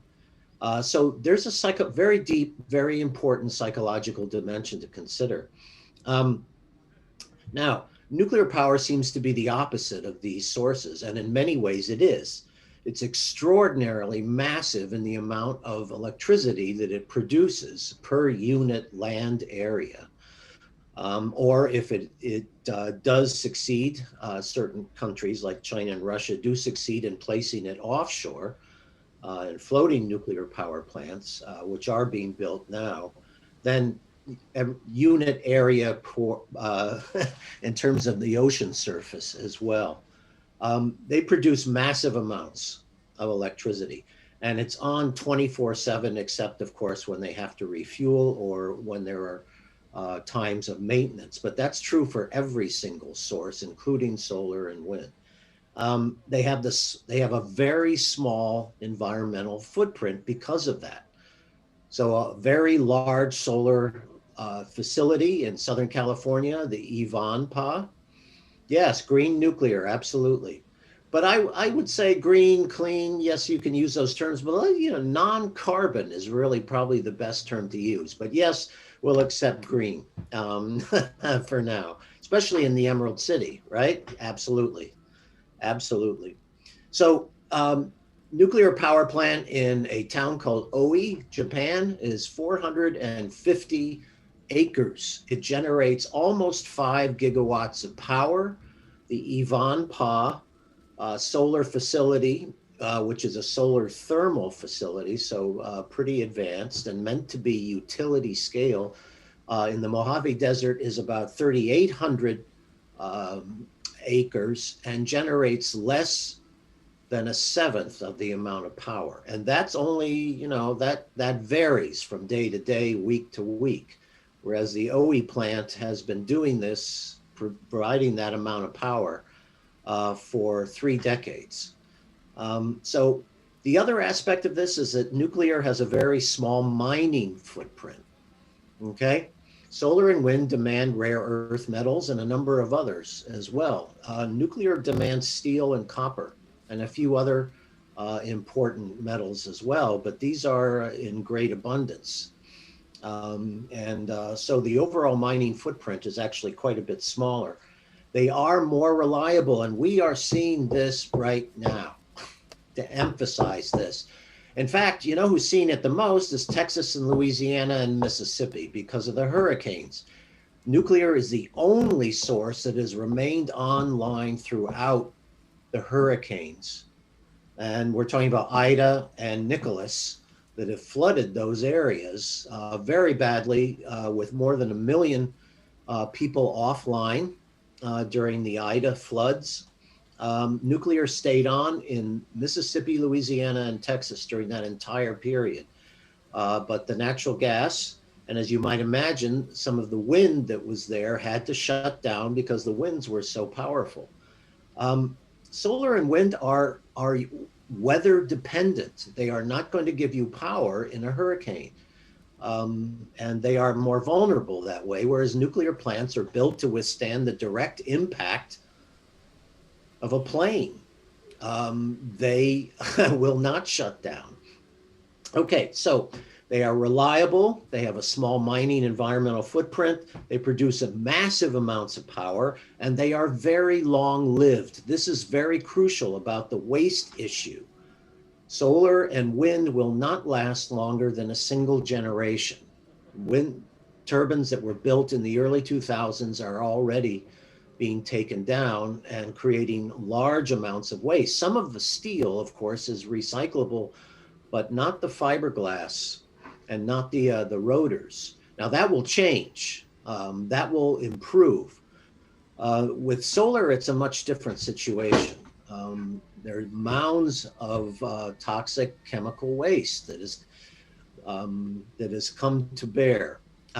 So nuclear plants, especially the ones that are being built today, will be lasting between 60 and 90 years. They are actually built to last 80 years. Now that's 3 generations. You would have to reinstall your solar panels, the entire solar panels, as well as the wind turbines in those facilities twice over in the same span of time when the nuclear plant would continue to operate. Is that a major concern? Of course it's a major concern, and it's not figured into the economics of nuclear as yet. And that's a very important factor. Right. I realize that the LCOE limits nuclear to something like 40 years. Right. Wow. But that was never meant to be a lifetime designation. That was an economic designation. No one knew how long the plants would actually last, but the engineers and the economists who worked on these in the early to mid 50s figured that by 40 years they would be completely paid out. Right there. Okay. And so by that time they would be generating a profit.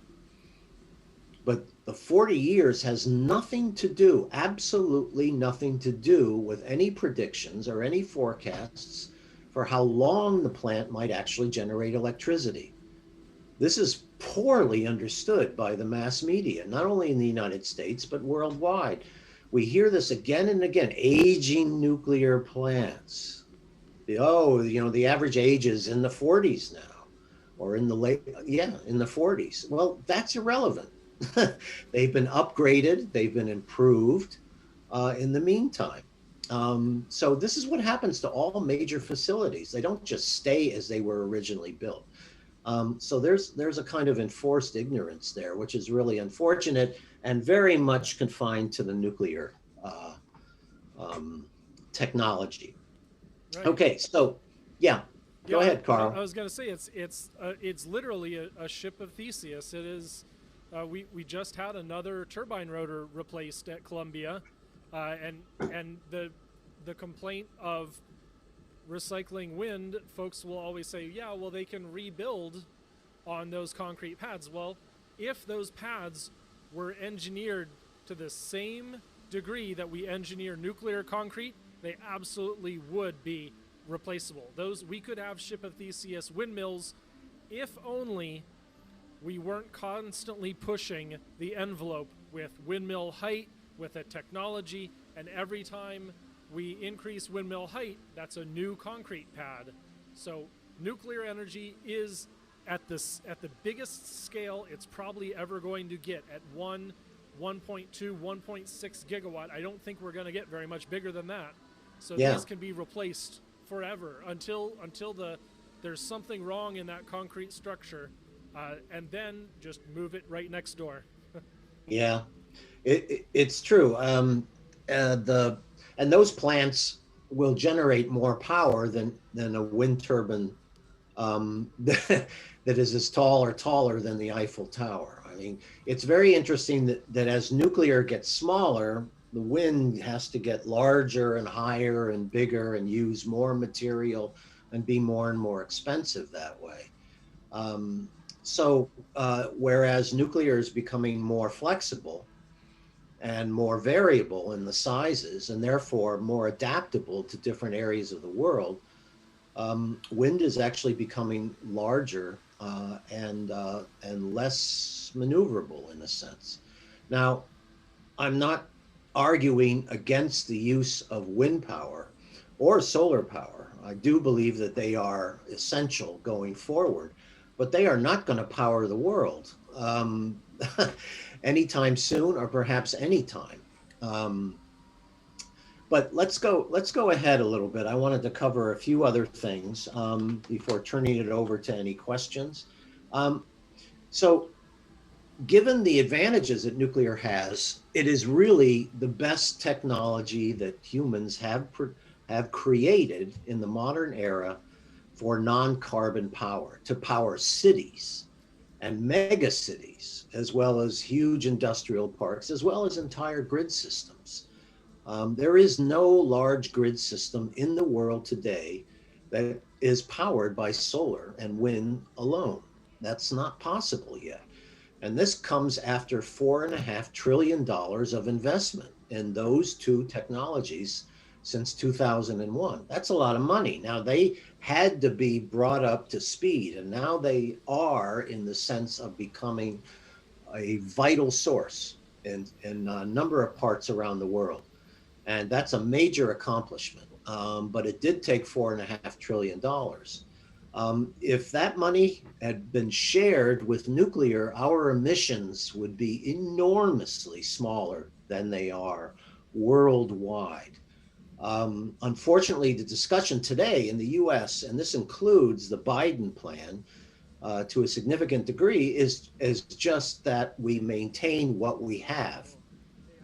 The equivalent would be trying to maintain cars from the 1960s and 70s instead of replace them with new technology that exists today.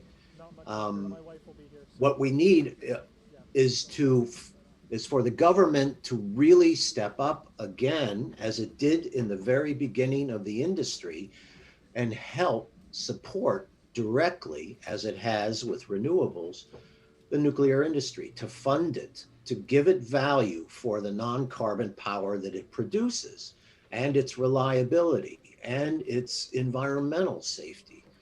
Now we'll get to the waste problem in just a second, because that's a major issue in the United States and in Europe, but particularly in the United States. But I want to make one point, and this is a little different than some of the things that I've been saying. One is that if lowering emissions were the real goal, the true ultimate aim of non-carbon energy, and that includes the saving of lives and the prevention of massive destruction and the control, perhaps, of, or even the mitigation of what we were seeing in terms of climate impacts now, if that were really the final aim, there'd be no question about using nuclear. Absolutely none. Okay? The waste issue would be solved, and I'll tell you why it isn't solved in a moment, and the economic issue would become secondary. Okay, we're beginning to see that now with the Biden plans. Speaking of trillions of dollars being spent on infrastructure, nuclear power is part of our grid system, part of the infrastructure. And $1 trillion would build us an awful lot of plants at about, even at $10 billion a plant, although I think we could do a lot better than that, certainly. And perhaps you've heard from Canon talking about some of the SMRs and the small modular reactors and the new types of designs that are coming on. But there's a problem. That is not the real aim. Any objective view of nuclear power can only come up, and I mean this. This is an objective view. I was an anti-nuclear activist, and I spent 10 years studying it in great detail, and I had to change my mind. I'm not the only one. I'm not exemplary in this way. I'm merely an example. But objective consideration of the facts, and all of them, positive and negative, will tell you that nuclear is a very vital and necessary and safe and affordable source of power at a massive level, at exactly the levels that we need it at. There is no discussion, really, when you look at the facts in detail. So the aim of a lot of the discussion about reducing emissions that leaves out nuclear is not really aimed at the goal that it pretends to be and thinks to be. It's at a different, the aim is very different. It's about a different kind of society, cleaner, a break from the past. And I could go into a lot of detail about that since I've written about it, but here, I just want to pose that as something very important because it is not the final aim. Climate change, if you're talking about saving lives, then you would use whatever is necessary to save lives. And nuclear power is a massive source, extremely important and proven. You know, it's not like storage at a utility level. That does not exist yet. Okay, we would be putting trillions of dollars into proven technologies to do things that have to be done now to keep global average near surface temperatures below 2 degrees. But that's not what really is going on. So what about the waste issue? Because that is the big problem in the US right now. I was just yelled at the other day giving a talk to a group about nuclear, its pros and cons, and what people should read and study. And there was a member of the Seattle City Council there, and that was their, I'm not going to say who they were, that was their repeated criticism and complaint. What about the waste? And my response to that, and the response to people who have thought about it and followed it over time, is that yes, what about the waste? It's been sitting out in the open for 70 years. How many people has it killed? How many leaks has it produced? How much damage has it done to the environment? We're pretending that we can't bury it, so we leave it above ground. It's stored on site now, all over the country. Is that really better than burying it 1,000 meters below the surface? Especially when we pump liquid toxic waste to the tune of 9 billion gallons a year underground. Okay? This is a fact. This isn't fantasy. So the waste situation is an absurdity. The complaining about it is an absurdity. The reality is that no one wants it. Okay? It is not a technical problem. And the waste is clearly not a massive, massive threat. Otherwise, it would not be on the surface. So the waste is a red herring, because what people are really worried about is radiation. They are very frightened of radiation. And that would be another talk, but that's a very key point. So the waste issue is really a red herring, and the economic issue is one that is brought up, and I believe that is a smokescreen for the fear of radiation and the fear of nuclear as well. If we could support renewables as much as we have, we could easily support nuclear. Totally agree. And I want to give you a heads up. You are closing out our Stand Up for Nuclear, especially now that the rain is really coming down. I've got a lot of activity. But we're surviving, and all my equipment is staying dry. So, but yeah, thank you so much for calling in, and feel free to go. The only limitation now is my laptop battery is at 16% and falling. So. All right. Okay, so then I will end with just one statement, and that is, in the end, rejecting nuclear power the most advanced concentrated source of electricity that we have ever invented, signals a lack of true seriousness about lowering emissions and dealing with climate change. That's where I would end. Yeah. So thanks for the opportunity to speak. I don't know if I'm talking to the rain, but if I am, the rain needs to know this too.